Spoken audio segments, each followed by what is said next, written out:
I believe আপনারা শুনতে পাচ্ছেন আমাকে এবং আমার স্ক্রিনটাও দেখতে পাচ্ছেন। সো আমি বেসিক্যালি আপনাদেরকে গত ক্লাসেই বলেছিলাম যে ফাইন্যান্সিয়াল ইনস্ট্রুমেন্টটা একটা important accounting standard perspective of SBR. এবং এখানে আমাদের মেইনলি যে টপিকগুলো আমরা কভার করব, এটা একটা ছোট ওভারভিউ আমি গত ক্লাসে আপনাদেরকে দিয়েছিলাম যে আহ, কি কি অ্যাকাউন্টিং স্ট্যান্ডার্ডের কম্বিনেশনে হচ্ছে আমার ফাইন্যান্সিয়াল ইনস্ট্রুমেন্ট। সো এখানে আমরা দেখতে পাচ্ছি যে টোটাল তিনটা অ্যাকাউন্টিং স্ট্যান্ডার্ড আমরা এখানে বললাম, বাট বেসিক্যালি আরেকটা অ্যাকাউন্টিং স্ট্যান্ডার্ডের এখানে আছে। সেটা হচ্ছে আপনার, এটা আসলে আইএফআরএস 9 হবে না, এটা হবে আইএস 1232। আর এটা আইএফআরএস 9, এটা হচ্ছে আপনার রেকগনিশন and measurement. So আমরা বলি IFRS 9, but that consists of three different accounting standard that actually related to financial instruments. So we have already discussed the definition, the example of financial instrument, and আমরা বলেছি যে initially আমরা কি কি topic নিয়ে কথা বলবো। সো আমরা financial asset, financial liability, convertible loan note, এটা আমরা ফার্স্ট সেশনে কভার করব। এন্ড আফটার দ্যাট আমাদের আরো দুইটা টপিক বাকি থাকে, একটা হচ্ছে আমার impairment of financial asset and derivative আর হেজ অ্যাকাউন্টিং। ওকে, সো এই টপিক দুইটা, ইম্পেয়ারমেন্টের মধ্যে আমার এক্সপেক্টেড ক্রেডিট লস, এই পয়েন্টটা খুবই রিসেন্টলি কমন এবং পপুলার। এবং আপনারা খেয়াল করে দেখবেন, যদি কেউ বাংলাদেশ ব্যাংকের সার্কুলার গুলা রেগুলারলি ফলো করে থাকেন, রিসেন্টলি যতগুলা ব্যাংক আছে ব্যাংকগুলোকে আপনার আইএফআরএস 9 ফাইন্যান্সিয়াল ইনস্ট্রুমেন্টের এই এক্সপেক্টেড ক্রেডিট লস মডেলে তাদের যে লোন ডিফল্ট গুলো আছে সেটার অ্যাকাউন্টিং ট্রিটমেন্ট করার জন্য বাংলাদেশ ব্যাংক থেকেই একটা সার্কুলার দেওয়া হয়েছে। So that became very popular accounting standard across the country. So আমরা ঠিক এই পার্সপেক্টিভ থেকে যদি বলি, আমাদের মেনলি পাঁচটা main topic. We have to understand the recognition and derecognition and measurement of financial asset, financial liabilities and convertible loan notes.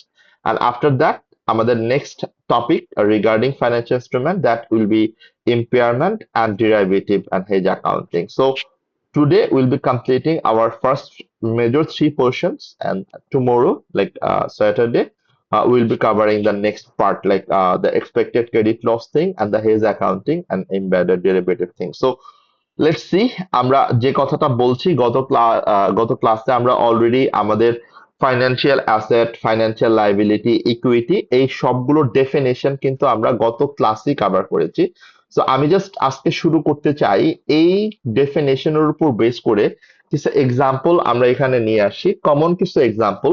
So এই example গুলোকে ডিফাইন করে আপনাকে একটু আমার বলতে হবে যে কোনগুলা এর মধ্যে ফাইন্যান্সিয়াল অ্যাসেট, কোনটা ফাইন্যান্সিয়াল অ্যাসেট না, কোনটা ফাইন্যান্সিয়াল লায়াবিলিটি এন্ড কোনটা ফাইন্যান্সিয়াল লায়াবিলিটি না। সো সিম্পল কথা হচ্ছে, আমার ডেফিনেশনকে মাথায় রেখে এটাকে আলটিমেটলি ডিফাইন করতে হবে যে এগুলা কি আমার ফাইন্যান্সিয়াল অ্যাসেট আর লায়াবিলিটি কিনা। ওকে, সো একটু খেয়াল করে দেখেন, এক্সাম্পল গুলো আমরা গত ক্লাসেও কিছুটা ডিসকাশনের মধ্যে নিয়ে আসছিলাম, যেমন ট্রেড রিসিভেবলস, ট্রেড পেয়েবলস, এটা অফকোর্স ফাইন্যান্সিয়াল ইনস্ট্রুমেন্ট, এবং ট্রেড রিসিভেবলস এটা আমার financial asset. On the other hand trade পেয়েবলটা কিন্তু আমার ফাইন্যান্সিয়াল লায়াবিলিটি। সো আমরা একসাথে এই দুইটাকে কনসিডার করতে পারি। অ্যান্ড লোন গিভেন, এটা financial asset, that you all know. এটা গত ক্লাসেও আমরা এটা খুব ডিটেলসে ডিসকাশন করেছি, এবং লোন দিলে এটার অ্যাকাউন্টিং ট্রিটমেন্ট আমরা কিভাবে করি সেটাও আমরা গত ক্লাসে ডিসকাশন করেছি। অন দ্য আদার হ্যান্ড, আমি যে লোন নিয়ে থাকি, ব্যাংক লোন যেটাকে আমরা বলি, এটাকে কিন্তু আমরা বেসিক্যালি বলছি হচ্ছে ফাইন্যান্সিয়াল লায়াবিলিটি। সো এটা লোন, এটা বরোয়িংও হতে পারে, এটা লেন্ডিংও হতে পারে। এরপর number 3, investment in equity shares, preference shares or debentures. এটাও আমরা গত ক্লাসে ডিসকাশনে নিয়ে আসছি যে আমি যদি কোনো কোম্পানির শেয়ার পারচেস করি তাহলে এটা আমার জন্য অফকোর্স ফাইন্যান্সিয়াল অ্যাসেট, বাট আমি যে কোম্পানির শেয়ার পারচেস করছি সেই কোম্পানির জন্য এটা ইকুইটি। এরপর আপনারা কমন কিছু এক্সাম্পল পাবেন, বাট সেটা অবশ্যই ফাইন্যান্সিয়াল ইনস্ট্রুমেন্ট না। Property, plant and equipment, intangible asset, investment property, those does not cover under financial instrument, because এখানে কোনো contractual obligation or contractual right নাই। এটা একটা separate accounting. Property, plant and equipment IAS 16, intangible IAS 38, investment property IAS 40। No. Advance given for supply of goods, prepaid expense, যেটা আমরা গত ক্লাসেও বলছি, যেহেতু এটা কোনো কন্ট্রাক্ট না, এটা আমার জন্য ফাইন্যান্সিয়াল অ্যাসেট না। ট্রেড পেয়েবলস, সরি, ট্রেড পেয়েবলস এর আগে একটা ছিল যে অ্যাডভান্স ট্যাক্স পেইড। এটা হচ্ছে right to receive cash but not contractual, মানে এটা বেসিক্যালি গভর্নমেন্টের সাথে আপনার কোনো কন্ট্রাক্ট হচ্ছে না। So obviously this is not any financial asset, or this is not a tax payable, this is not any financial liability. Okay, so that is your actually obligation to pay, but not the contractual obligations. Trade payables, that's a financial liability that we already mentioned. Bank loan already mentioned, bank financial liability. Redeemable preference shares, that is also financial liability that we discussed in our last class. Tax liability, that we already just given the example, যে এটা financial liability agreed, but not the financial liability in terms of contractual thing. Income received in advance, not a financial liability. There is a contractual obligation to transfer goods. So আমি যদি advance কোনো টাকা receive করে থাকি, যেটাকে আমরা আসলে earn revenue বলছি, that's not financial liability, but that's the obligation that we need to settle the goods or settle the money. So those are the common examples that we will be covering under IFRS 9, or that will be covering financial instrument parts. Now, এখানে কারো কোনো question যদি থাকে, let me no. যদি questions না থাকে, আমরা আমাদের মেইন যে পার্টটা, financial asset, financial liability and convertible loan নোটের এই পার্টটাতে যেতে চাই। So please let me no আপনাদের কারো কোনো কনফিউশন আছে কিনা, প্লিজ। So just একটা definitional confusion. হ্যাঁ। Redeemable preference share, হুম। এটা অনেক আগে করেছি, তো তো স্যার এটার একটু জাস্ট ক্যারেক্টারিস্টিক্সটা একটু বলতেন একটু। ওকে, এটা আমরা আপনি গত ক্লাসটা মিস করছেন মোস্ট প্রবাবলি, আপনি রেকর্ডিং দেখানো নাই, দ্যাটস আ ফাঁকিবাজি থিং। সো গত ক্লাসে এটা আমরা আবার ডিসকাশনে নিয়ে আসছিলাম যে রিডিমেবল প্রেফারেন্স শেয়ারটা হচ্ছে it is a non equity shares, যেই শেয়ারের এগেনস্টে আমরা আসলে প্রতি বছর একটা ফিক্সড অ্যামাউন্ট, আমরা বলতে বোঝাচ্ছি কোম্পানি কোম্পানি একটা fixed amount of dividend pay করে, that amount is certain over the time, এবং এটা একটা সার্টেন পিরিয়ডের জন্য পে করে, দেন ওই অ্যামাউন্টটা সার্টেন পিরিয়ডের পর আলটিমেটলি হচ্ছে আপনার এটা আমরা আবার বাইব্যাক করে নিই। So that is how redeemable preference share it works. Okay, so যেহেতু আমরা এখানে দুইটা কম্পোনেন্ট, একটা হচ্ছে আমরা বেসিক্যালি হচ্ছে ফিক্সড একটা ডিভিডেন্ড পে করছি, আরেকটা হচ্ছে আমরা ঠিক 5 বছর অথবা 10 বছর, what ever the time period we discussing, এটার পর আমি আমার রিডিমেবল প্রেফারেন্স শেয়ার হোল্ডারদেরকে তার শেয়ারের যে প্রিন্সিপাল অ্যামাউন্টটা এইটা পেমেন্ট করে আমরা ওই শেয়ারটা বাইব্যাক করে নিচ্ছি। So that is why the legal context is share, but the commercial substance, it doesn't look like shares. So এই কারণে এটাকে আমরা শেয়ার ইকুইটি হিসাবে ট্রিট করতে পারি না, এটাকে আমরা ট্রিট করি হচ্ছে আলটিমেটলি লোন হিসাবে, এটাকে আমরা ট্রিট করি হচ্ছে আমার ফাইন্যান্সিয়াল লাইবিলিটি হিসাবে। Got the point? জি। ওকে, এই পর্যন্ত কারো কোনো কোয়েশ্চেন নাই, তাহলে তানজিম আপনারা সবাই অ্যাগ্রিড। তাহলে যদি কোয়েশ্চেন নাই থাকে, আপনারা একটু আমাকে এই এক্সাম্পলটার এই বলেন।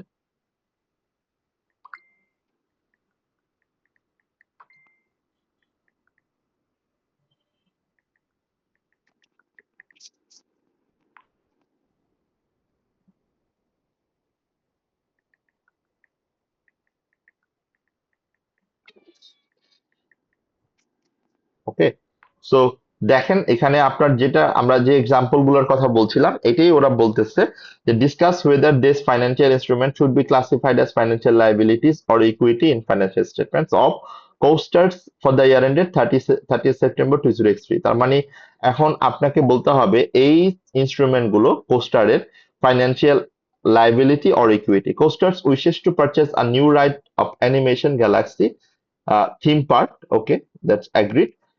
But requires extra funding. তার টাকা দরকার। On 30 September, Coasters issued following preference shares: 1 million preference shares for $3 each.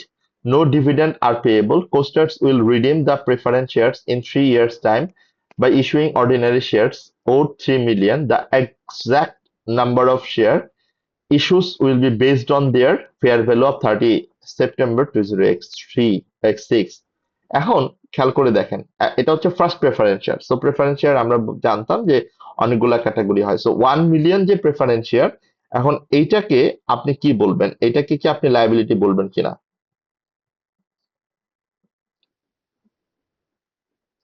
Or equity বলবেন কিনা?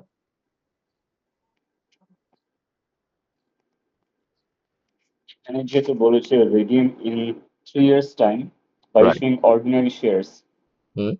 তো আমার যতটুকু মনে হয় যতক্ষণ না পর্যন্ত 3 years পাস হচ্ছে ততক্ষণ আই থিঙ্ক লাইবিলিটি থাকবে। এক্স্যাক্টলি। তার মানে ওভার 3 ইয়ার্স এটাকে আমরা ফাইন্যান্সিয়াল লায়াবিলিটি হিসেবে দেখাবো, বিকজ আমি বলেই দিচ্ছি যে আমি রিডিম করব, অ্যান্ড অ্যাট দ্য মোমেন্ট আমি ইস্যু করব 3 মিলিয়ন, তখন এটা বেসিক্যালি আমার জন্য শেয়ার ইকুইটি হয়ে যাবে, আর ইকুইটি শেয়ার হয়ে যাবে। অ্যাবসলুটলি। নাম্বার 2।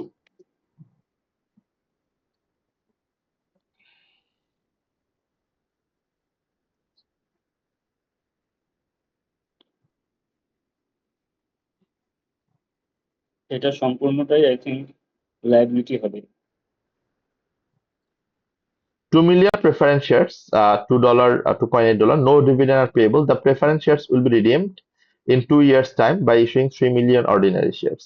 Again, এখানে আপনার যে পয়েন্টটা বলা হচ্ছে যে এটা একটা কন্ট্রাকচুয়াল রাইট, রাইট?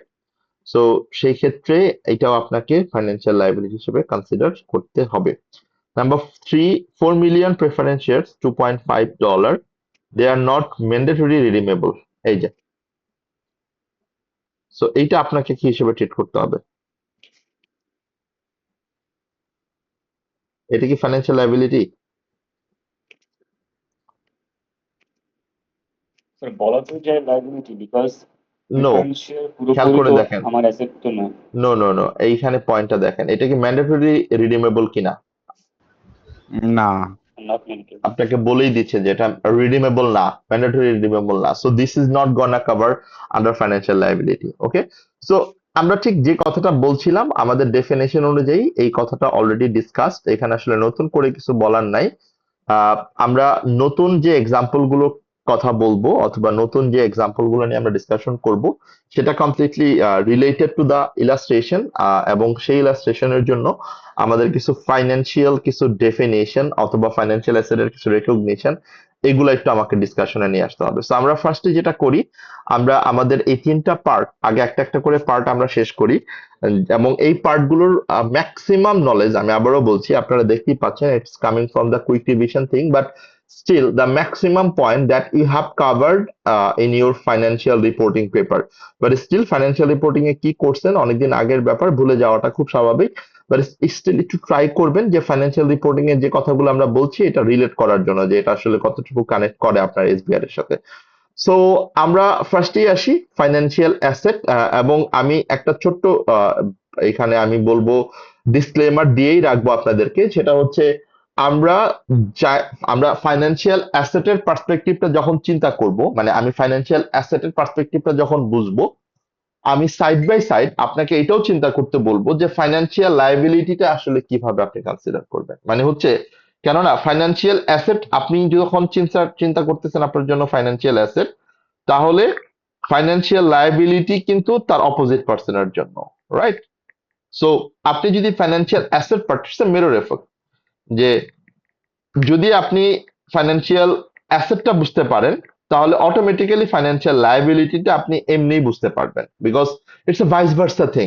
আপনার জন্য যেটা ইনকাম হবে ফাইন্যান্সিয়াল অ্যাসেটের পার্সপেক্টিভ থেকে, আর আপনি যখন এটাকে ফাইন্যান্সিয়াল লায়াবিলিটি হিসেবে কনসিডার করবেন, that should be treated as expense. আপনার জন্য এটা যখন অ্যাসেট হবে in terms of financial asset, যখন এটা ফাইন্যান্সিয়াল লাইবিলিটি কনসিডার করবেন তখন ইট will become financial liability, that will become your liability. So that's the thing, এখানে এর থেকে আসলে কমপ্লিকেটেড কিছু নাই। বাট একটা পয়েন্ট আমরা গত ক্লাসেই অলরেডি বলেছি আপনাদেরকে, যে আমাদের ফাইন্যান্সিয়াল ইনস্ট্রুমেন্টের একটা গুড নিউজ হচ্ছে যে all type of financial instrument are measured fair value initially, and that the fair value is equal to the present value of all future cash flow, that is cash inflow or cash outflow. So that's the initial measurement। আমরা এখন financial অ্যাসেটের recognition কিভাবে করতে হয় যেটা আমরা already discussion করেছি, যে যদি আমার ফাইন্যান্সিয়াল অ্যাসেটের ডেফিনেশন মিট করে then my double entry will be initially financial asset debit bank credit. তাহলে আমার এই যে ফাইন্যান্সিয়াল অ্যাসেট আমি ডেবিট করব, এই ব্যাংকটাই এই ফাইন্যান্সিয়াল অ্যাসেটটাই হচ্ছে আমার জন্য ultimately the fair value of like future all cash flow, present value of all future cash flow. So now the next part will come, যে এটা ক্লাসিফিকেশন কি হবে, মানে ফাইন্যান্সিয়াল অ্যাসেটকে আমরা ইনিশিয়ালি কোন ভ্যালুতে মেজার করব এবং সাবসিকুয়েন্টলি আমরা কোন ভ্যালুতে মেজার করব। সো ইনিশিয়াল মেজারমেন্টটা we already discuss, initially always it will be in fair value, সেটা নিয়ে কোনো ডাউট নেই। সাবসিকুয়েন্টলি কি হবে, that will depend on the model that we follow. So financial asset, these asset are basically two types, একটা হচ্ছে equity instrument, আরেকটা হচ্ছে ডেপ্ট ইনস্ট্রুমেন্ট। ইকুইটি ইনস্ট্রুমেন্টটা কি, যে আমি অন্য কোম্পানির শেয়ারে ইনভেস্ট করেছি, এটাকে আমরা বলছি ইকুইটি ইনস্ট্রুমেন্ট। আমি অন্য কোম্পানির শেয়ার পারচেস করেছি, that is called equity instrument or equity investment. And what are ডেপ্ট instrument or ডেপ্ট investment, that means আমি অন্য কোম্পানির লোন নোটে ইনভেস্ট করেছি, আমি অন্য কোম্পানিকে লোন দিয়েছি, loan provided to other company. Okay, so আমরা যদি ইকুইটি ইনস্ট্রুমেন্টের ক্যাটাগরিতে দেখি, যে ইকুইটি ইনস্ট্রুমেন্ট আমরা ইনিশিয়ালি এটাকে মেজার করি ফেয়ার ভ্যালুতে, দ্যাট উই অলরেডি ডিসকাসড। আমি বারবার কথাটা বলছি, রিপিটেটিং কথা, বাট এটা মনে রাখার জন্য। সাবসিকুয়েন্টলি আমরা ইকুইটি ইনস্ট্রুমেন্টকে আন্ডার ফাইন্যান্সিয়াল অ্যাসেট, এটাকে আমরা fair value through profit or লসেও রাখতে পারি, অথবা ফেয়ার ভ্যালু থ্রু ওসিআই তেও রাখতে পারি। সো ফার্স্ট পয়েন্ট হচ্ছে আমরা এইটা একটু বুঝে নেই, যে fair value through profit or লসে রাখলে এটার ইম্প্যাক্টটা কি হবে। Fair value through profit or লসে যদি এটাকে আমরা মেজার করি, তাহলে এইটার যত গেইন অথবা লস আছে, এইটা আমরা স্টেটমেন্ট অফ প্রফিট অ্যান্ড লসে ট্রান্সফার করব। দ্যাট মেক সেন্স, এবং এটার নামটা এটাই, আপনি বুঝতে পারছেন। আর যদি এটাকে ফেয়ার ভ্যালু থ্রু ওসিআই তে আপনি রাখেন, তাহলে আপনার এটার যত গেইন যত লস যা কিছু আছে, that should be adjusted through other comprehensive income, OCI এর মাধ্যমে আপনি নেবেন। এখন দ্য কোয়েশ্চেন উইল কাম, যে আপনি কিভাবে এটা সিলেক্ট করবেন, বা আপনি কিভাবে এটা চুজ করবেন, যে আপনি কোন ইনস্ট্রুমেন্ট গুলোকে fair value through profit and লসে রেকগনাইজ করবেন, মানে মেজার করবেন, and কোন ইনস্ট্রুমেন্ট গুলোকে ফেয়ার ভ্যালু থ্রু ওসিআই তে মেজার করবেন। That's the question that we need to ask. So যেই ইনস্ট্রুমেন্ট গুলোর পারপাসটা হবে ট্রেডিং পারপাস, মানে আমি আমার সেল করার পারপাসে শেয়ারটা পারচেস করছি, যেটা আমি লং টার্ম হোল্ড করব না, আমি 10 বছর 20 বছর হোল্ড করে রাখবো না, সেগুলাকে আমরা fair value through profit or লসে ট্রিট করব। আর যেই ইনস্ট্রুমেন্ট গুলো আমরা ট্রেডিং পারপাসে পারচেস করি না, যে ইনস্ট্রুমেন্ট গুলাকে আমরা ট্রেডিং পারপাসে রেকগনাইজ করি না, সেই ইনস্ট্রুমেন্ট গুলাকে আমরা ফেয়ার ভ্যালু থ্রু ওসিআই তে ট্রিট করব। এখন কোশ্চেন হচ্ছে যে এইটা কি আমি ইন বিটুইন চেঞ্জ করতে পারবো কিনা, that is a third question. না, এটা আমরা একবার চুজ করার পর I can not interchange in intermediary time or in between. আমি একবার যখন এটা ডিসাইড করলাম that I will treat it under fair value through profit or loss, I have to follow till that the maximum maturity date. তো এখানে আপনাকে এই জন্য নেচারটা ইভালুয়েট করে এখনই ডিসাইড করে দিতে হবে আপনি কি এটা ফেয়ার ভ্যালু থ্রু প্রফিট আর লসে রেকগনাইজ করবেন, নাকি ফেয়ার ভ্যালু থ্রু ওসিআই তে মেজার করবেন। So that's the thing, that's the one way road that you have to choose. আপনি এইটাকে কখনোই ইন বিটুইন চেঞ্জ করতে পারবেন না। So that is the part of equity instrument under financial asset. Just আমাকে বলেন এই জায়গাটাতে আপনাদের কোনো কনফিউশন আছে কিনা, এনিওয়ান?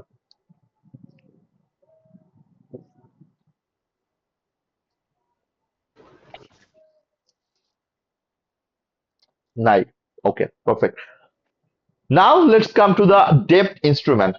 এই ডেপ্ট ইনস্ট্রুমেন্টটাই আমার জন্য আসলে ফাইন্যান্সিয়াল লায়াবিলিটির ভাইস ভার্সা, যেটা আমরা বলছিলাম যে আমরা আমাদের ফাইন্যান্সিয়াল অ্যাসেটকে ঠিক যেভাবে ট্রিট করব অ্যাজ আ ডেপ্ট ইনস্ট্রুমেন্ট, ঠিক ফাইন্যান্সিয়াল লায়াবিলিটিটাকে আমরা ঠিক এটার অপোজিট হিসেবে ট্রিট করব, আচ্ছা মিরর এফেক্ট হিসেবে ট্রিট করব। So that obviously the most beautiful thing of financial instrument. আমি যদি স্ট্রাকচারটা ধরে ফেলি, আমি যদি এটার কনসেপ্টটা ভালো করে মাথায় রাখতে পারি, that will help me and other instrument as well. So আপনারা দেখেন যে ডেপ্ট ইনস্ট্রুমেন্টের জন্য আমার ইনিশিয়াল প্রত্যেকটা মডেলের মেজারমেন্ট ভ্যালু হচ্ছে ফেয়ার ভ্যালু। এটা বারবার আমরা বলার রিজন একটাই, যেটা আপনাদের মাথায় যেন সেট হয়ে যায়।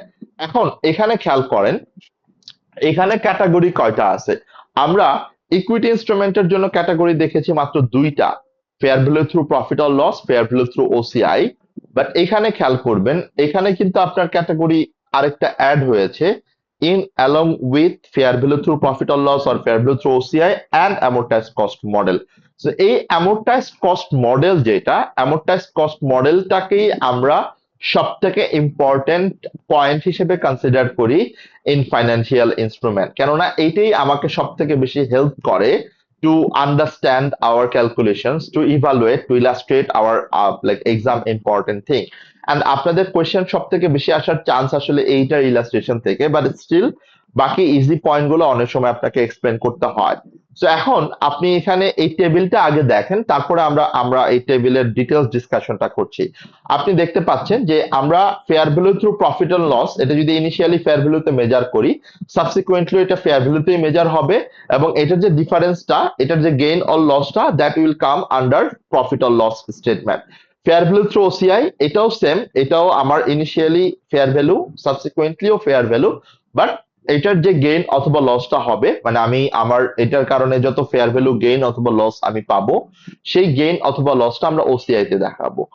আর amortized cost model, এটা আমরা ইনিশিয়ালি ফেয়ার ভ্যালুতে মেজার করব as like other financial instrument, but subsequently খেয়াল করেন, সাবসিকুয়েন্টলি কিন্তু আমরা এটার আর ফেয়ার ভ্যালু মডেলে ইউজ করছি না, আমরা সাবসিকুয়েন্টলি এটার জন্য একটা অ্যামোর্টাইজড কস্ট মডেল, যেটা আমরা অ্যামোর্টাইজড কস্ট টেবিল বলি আর অ্যামোর্টাইজেশন মডেল বলি, সেই মডেলে এটাকে আমরা ফলো করব for my financial asset, the ডেপ্ট ইনস্ট্রুমেন্ট।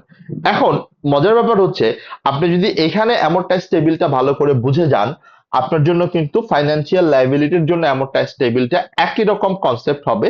জাস্ট এইটা যখন ইনকাম আপনি যখন কনসিডার করবেন, ওইটাকে আপনি এক্সপেন্স হিসেবে কনসিডার করবেন, এটাকে আপনি অ্যাসেট হিসেবে কনসিডার করবেন, ফাইন্যান্সিয়াল লায়াবিলিটিটাকে আপনি লায়াবিলিটি হিসেবে কনসিডার করবেন। সো আমি আপনাদেরকে আগে রিকোয়েস্ট করব যে অ্যামোর্টাইজ কস্ট যে মডেলটা, এটা টেবিলটা একটু আপনারা দেখে ফেলেন, এবং এই টেবিলটা আপনারা দেখে আমাকে একটু বলেন যে এই টেবিলের আন্ডারস্ট্যান্ডিং এর কোথাও কোনো প্রবলেম আপনাদের আছে কিনা। যেমন আমরা সবসময় জানি যে amortise table it will start with opening balance, এবং এর আগে আমরা চাইলে ইয়ার দিয়ে এটাকে শুরু করতে পারি।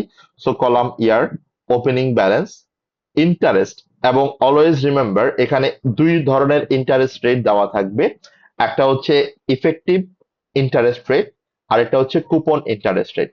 সো এই জায়গাটাতে আমি একটু ক্লিয়ার করে দিই আপনাদের আন্ডারস্ট্যান্ডিংটাকে মানে ক্লিয়ার রাখার জন্য, যে ইফেক্টিভ ইন্টারেস্ট রেট বলতে আমরা যেটাকে বুঝি যে market required rate of return, মানে যেটা আমার মার্কেটে রিকোয়ার্ড রেট অফ রিটার্ন, মানে expected required rate of return, যেটাকে আমরা কস্ট অফ ক্যাপিটাল বলি।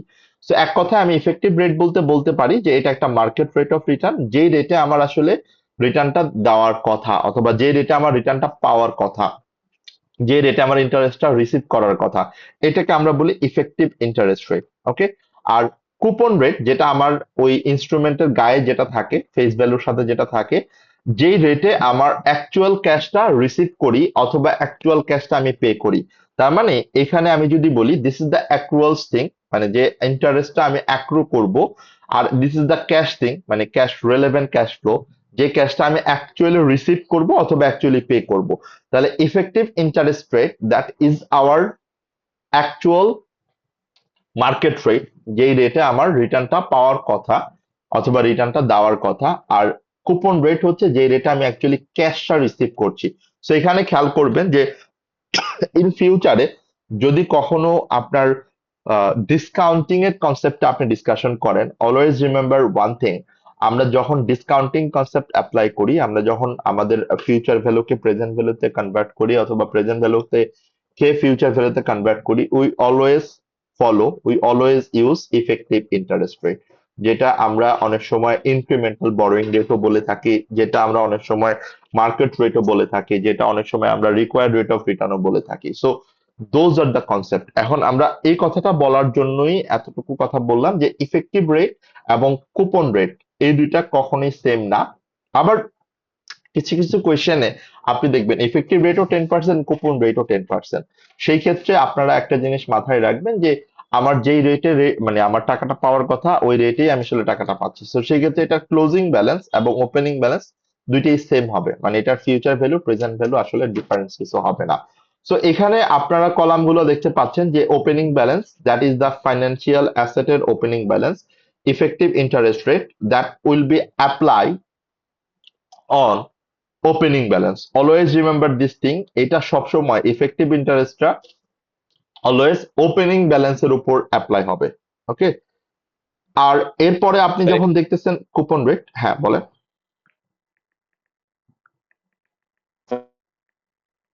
অ্যামortise মডেলে হচ্ছে আমরা যে ক্যাশ রিসিভ করছি এটা তো হচ্ছে আমার কুপন রেটে, রাইট? হ্যাঁ, আর আমাদের যে ইন্টারেস্ট যে এফেক্টিভ, এটা হচ্ছে আমরা মার্কেট রেটে অ্যাজিউম করছি যে মার্কেটে আমার কত পাওয়ার কথা ছিল। রাইট। তো এই পুরো ক্যালকুলেশন যে বিষয়টা, এটা তো আই থিঙ্ক পুরোটাই তো one kind of creative accounting এর মধ্যে পড়ে, রাইট? কেন? কারণ স্যার এখানে তো অ্যাক্রুয়ালস কনসেপ্ট তো ঠিক আছে, কিন্তু আরেকটা আছে না, যদি আমরা ক্যাশ বেসিস অ্যাকাউন্টিং যদি চিন্তা করি, আমরা তো তো ক্যাশ বেসিস আমি অ্যাকাউন্টিং যেটা করি না। অ্যাকচুয়ালি না সেটা তো করি না, মানে লেট মি ফিনিশ আর কি। মানে যেটা হচ্ছে যে আমরা হুম, যে এফেক্টিভ ইন্টারেস্ট তো আমরা পাচ্ছি না, কিন্তু কিন্তু অ্যাকচুয়ালি পাচ্ছি আমরা ক্যাশে। হুম, তো এই ডিফারেন্সের মধ্যে কিন্তু শেষে গিয়ে আমরা অ্যামortise কস্ট মডেলে হুম। ডেপ্ট আর ইকুইটি কিন্তু একটা স্প্লিট করি আর কি। না না, এটা এটা আপনি তো আপনি এই যে আপনি এই ই যে করে স্প্লিট আপনি আপটা, আপনি আপনি কম ই করে ফেলছেন। আমরা split financial asset financial liability তো করি না, আমরা স্প্লিট করি কম মানে কনভার্টেবল লোন নোটে, যেটাতে স্প্লিট করি। মানে আমরা স্প্লিট স্প্লিট করি হচ্ছে কনভার্টেবল লোন নোটের যে ইনস্ট্রুমেন্টটা সেটা। ফাইন্যান্সিয়াল অ্যাসেট ফাইন্যান্সিয়াল লায়াবিলিটির কোনো স্প্লিটিং এর কোনো কাজ নাই। এবার আচ্ছা বলেন। আচ্ছা, না এবার এবার ঠিক আছে। ফাইন্যান্সিয়াল অ্যাসেট ফাইন্যান্সিয়াল লায়াবিলিটি এটা তো কোনো স্প্লিট না। আপনি স্প্লিট কখন করবেন? যখন একটা কম্পাউন্ড মানে হাইব্রিড ইনস্ট্রুমেন্ট থাকবে যেটার মধ্যে আপনার মোর দেন ওয়ান কম্পোনেন্ট থাকবে, তখন আপনাকে স্প্লিট করতে হবে। বাট আমি তো বলতেছি এটা ফাইন্যান্সিয়াল অ্যাসেট, ঠিক না? জি জি, না আমরা একটু এফআর এর কিছু ইয়েটা স্ট্রাইক না না করছিল আর বুঝছি, কি। বাট ওইটা কম্পাউন্ড ইনস্ট্রুমেন্টের, এই জন্যই বললাম যে এটি একটু আপনারা মাথায় রাখবেন যে আসলে কতটুকু আমরা এফআরএ কভার করেছি এবং ওইটুকুর কম্পোনেন্টই এখানে আমার আসলে রিফার হবে অথবা কম্পোনেন্টটা ওই আমার চলে আসবে। সো ঠিক যে কথাটা বলছিলাম, আপনার amortized cost table টা একটু দেখেন যে opening balance that the effective rate always should be applied on the opening balance and cash receipt, এই 8% এই কুপন রেটটা always should be applied on the nominal rate, on the face value, on the book value. Okay, so আমার কোয়েশ্চেনে যখন financial অ্যাসেটের nominal value দেওয়া থাকবে, coupon রেটটা always fixed থাকবে, always $8 থাকবে। বাট যেহেতু এটা আমার ওপেনিং ব্যালেন্সের উপর হবে, তাহলে অলওয়েজ এটা আমার ওপেনিং ব্যালেন্সের উপর দিয়ে এটা ডিফাইন করবে। এবং ফাইনালি আমি আমার $100 পাওয়ার মানে $100 আমার ওপেনিং ব্যালেন্স, এখান থেকে $10 আমার পাওয়ার কথা ইনভেস্টমেন্ট ইনকাম হিসাবে, বাট আমি পাচ্ছি হচ্ছে $8। তাহলে বছর শেষে আমার টোটাল $102, $102 আমি অ্যাসেট হিসেবে দেখাবো। এবং এই $102ই পরবর্তী বছরের জন্য আমার ওপেনিং ব্যালেন্স, এই 102 এর উপর আমার পরবর্তী বছরে 10% হবে। ক্যাশ রিসিপ্ট $8 এটা কনস্ট্যান্ট থাকবে, অ্যান্ড দেন ক্লোজিং ব্যালেন্স হবে হচ্ছে আমার opening balance plus effective interest minus cash receipt is equal to closing balance. তো এই টেবিলটাই আমি আবারও বলছি, এই টেবিলটাই আপনি যখন আলটিমেটলি চলে যাবেন হচ্ছে ফাইন্যান্সিয়াল লায়াবিলিটিতে, তখন এই টেবিলটা এরকমই থাকবে, তখন এটার ইনকাম হবে না, এটা হয়ে যাবে ফাইন্যান্স কস্ট। এটা আর অ্যাসেট হবে না, এটা হয়ে যাবে ফাইন্যান্সিয়াল লায়াবিলিটি, বাট পুরো মেকানিজমটা ইজ উইল রিমেইন সেম। ওকে, তাহলে এখান থেকে আমরা একটু দেখি যে এই অ্যামortized কস্ট টেবিলের কোন অ্যামাউন্টটা আমি কোথায় ট্রান্সফার করব। আমার এই যে ইন্টারেস্ট, ইফেক্টিভ ইন্টারেস্টের যে কলামটা, এইটা আমি ট্রান্সফার করব স্টেটমেন্ট অফ প্রফিট অর লসে অ্যাজ অ্যান ইনভেস্টমেন্ট ইনকাম। আর এই ক্লোজিং ব্যালেন্সটা আমি ট্রান্সফার করব স্টেটমেন্ট অফ ফাইন্যান্সিয়াল পজিশনে অ্যাজ আ ফাইন্যান্সিয়াল অ্যাসেট। এবং এই অ্যাসেটটাকে আমাকে আবার ক্লাসিফাই করে দিতে হবে between current asset and non current asset, কেননা এটার মধ্যে আমার কারেন্ট অ্যাসেট এবং নন কারেন্ট অ্যাসেট দুইটা কম্পোনেন্টই থাকে। So that is our point of financial asset under amortized cost model. এখন একটা ডিসকাশন আমরা আসলে স্কিপ করে গেছি, সেটা হচ্ছে আমরা বুঝলাম যে ফাইন্যান্সিয়াল অ্যাসেটকে আমরা অ্যামortized কস্ট মডেলে নিলে এটার অ্যাকাউন্টিং ট্রিটমেন্ট কি হবে। বাট আমরা বুঝতে চাই যে অ্যামortized কস্ট মডেলে আমি কখন এটাকে নিতে পারবো, নাকি এটা আমার মন মর্জি, মানে আমার ইচ্ছা যে আমি চাইলাম এটাকে ফাইন্যান্সিয়াল অ্যাসেটকে অ্যামortized কস্ট টেবিলে নিয়ে গেলাম। সো ব্যাপারটা এভাবে কাজ করে কিনা, the answer will be no. এটা এভাবে কাজ করে না। এটা কাজ করে হচ্ছে আমাকে ফার্স্টেই দেখতে হবে যে অ্যামortized কস্ট মডেল যে আমি ইউজ করব, এই অ্যামortized কস্ট মডেল ইউজ করার জন্য আমার দুইটা পরীক্ষা দিতে হবে। ফার্স্ট পরীক্ষা হচ্ছে আমাকে আগে বিজনেস মডেল টেস্ট পাস করতে হবে, and then contractual cash flow characteristics test pass করতে হবে। এই দুইটা টেস্ট আমরা ফাইন্যান্সিয়াল অ্যাসেটের জন্য যেভাবে পাস করব, ফাইন্যান্সিয়াল লাইবিলিটির জন্য আমরা একইভাবে পাস করব। So nothing difference, nothing complicated, just একই জিনিস। আমরা ফাইন্যান্সিয়াল অ্যাসেটের জন্য যে কনটেক্সটে চিন্তা করব, জাস্ট এটা ক্যাশ ইনফ্লো হবে, অ্যান্ড ফাইন্যান্সিয়াল লাইবিলিটির জন্য এটা হয়ে যাবে ক্যাশ আউটফ্লো, এছাড়া আর অন্য কিছু না। তাহলে ফার্স্টে আমরা আসি বিজনেস মডেল টেস্ট বলতে আসলে আমরা কি বুঝি। বিজনেস মডেল টেস্ট বলতে আমরা এখানে বলছি যে আমার ম্যানেজমেন্ট, আমার বোর্ড, যে কোম্পানির ম্যানেজমেন্ট যারা আছেন, তারা এই ইনস্ট্রুমেন্টটাকে লং টাইম হোল্ড করে রাখবে, ম্যাচুরিটি ডেট পর্যন্ত হোল্ড করবে, সেইটার একটা ডিসকাশন, সেটার একটা কমিটমেন্ট, সেটার একটা প্রমিস আমার অফকোর্স থাকবে কোম্পানির পার্সপেক্টিভ থেকে। That is number one. তার মানে বিজনেস মডেল টেস্ট বলতে আমরা বুঝি যে এটা ম্যাচুরিটি ডেট পর্যন্ত আমরা হোল্ড করে রাখবো, ওকে। আর contractual cash flow characteristics test বলতে আমরা যেটা বুঝি যে ওভার দ্য ম্যাচুরিটি ডেট আমরা এখান থেকে ইন্টারেস্ট রিসিভ করব, as well as end of the maturity date আমরা principal amount receive করব। So the component of contractual cash flow will be interest and principal. Okay, so interest আমি receive করব over the time, and principal amount আমি receive করব at end of the maturity date. So that is the concept of test that we need to pass to recognize, to measure under amortized cost model. Okay, so যখনই এই দুইটা test pass করবে তখনই এটাকে আমরা আমাদের amortized cost মডেলে, ঠিক যে মডেলটা আমরা এতক্ষণ ডিসকাশন করলাম, এই মডেলে এটাকে আমরা আমাদের amortization টেবিলের মাধ্যমে মেজার করব, এবং এটার সাবসিকুয়েন্ট যে ট্রিটমেন্ট গুলো হবে আমরা ঠিক সেভাবে দেখাবো। ওকে, এখন আসেন যে আমাদের পরবর্তী যে ব্যাপারটা, সেটা হচ্ছে আপনার accounting treatment for transaction cost.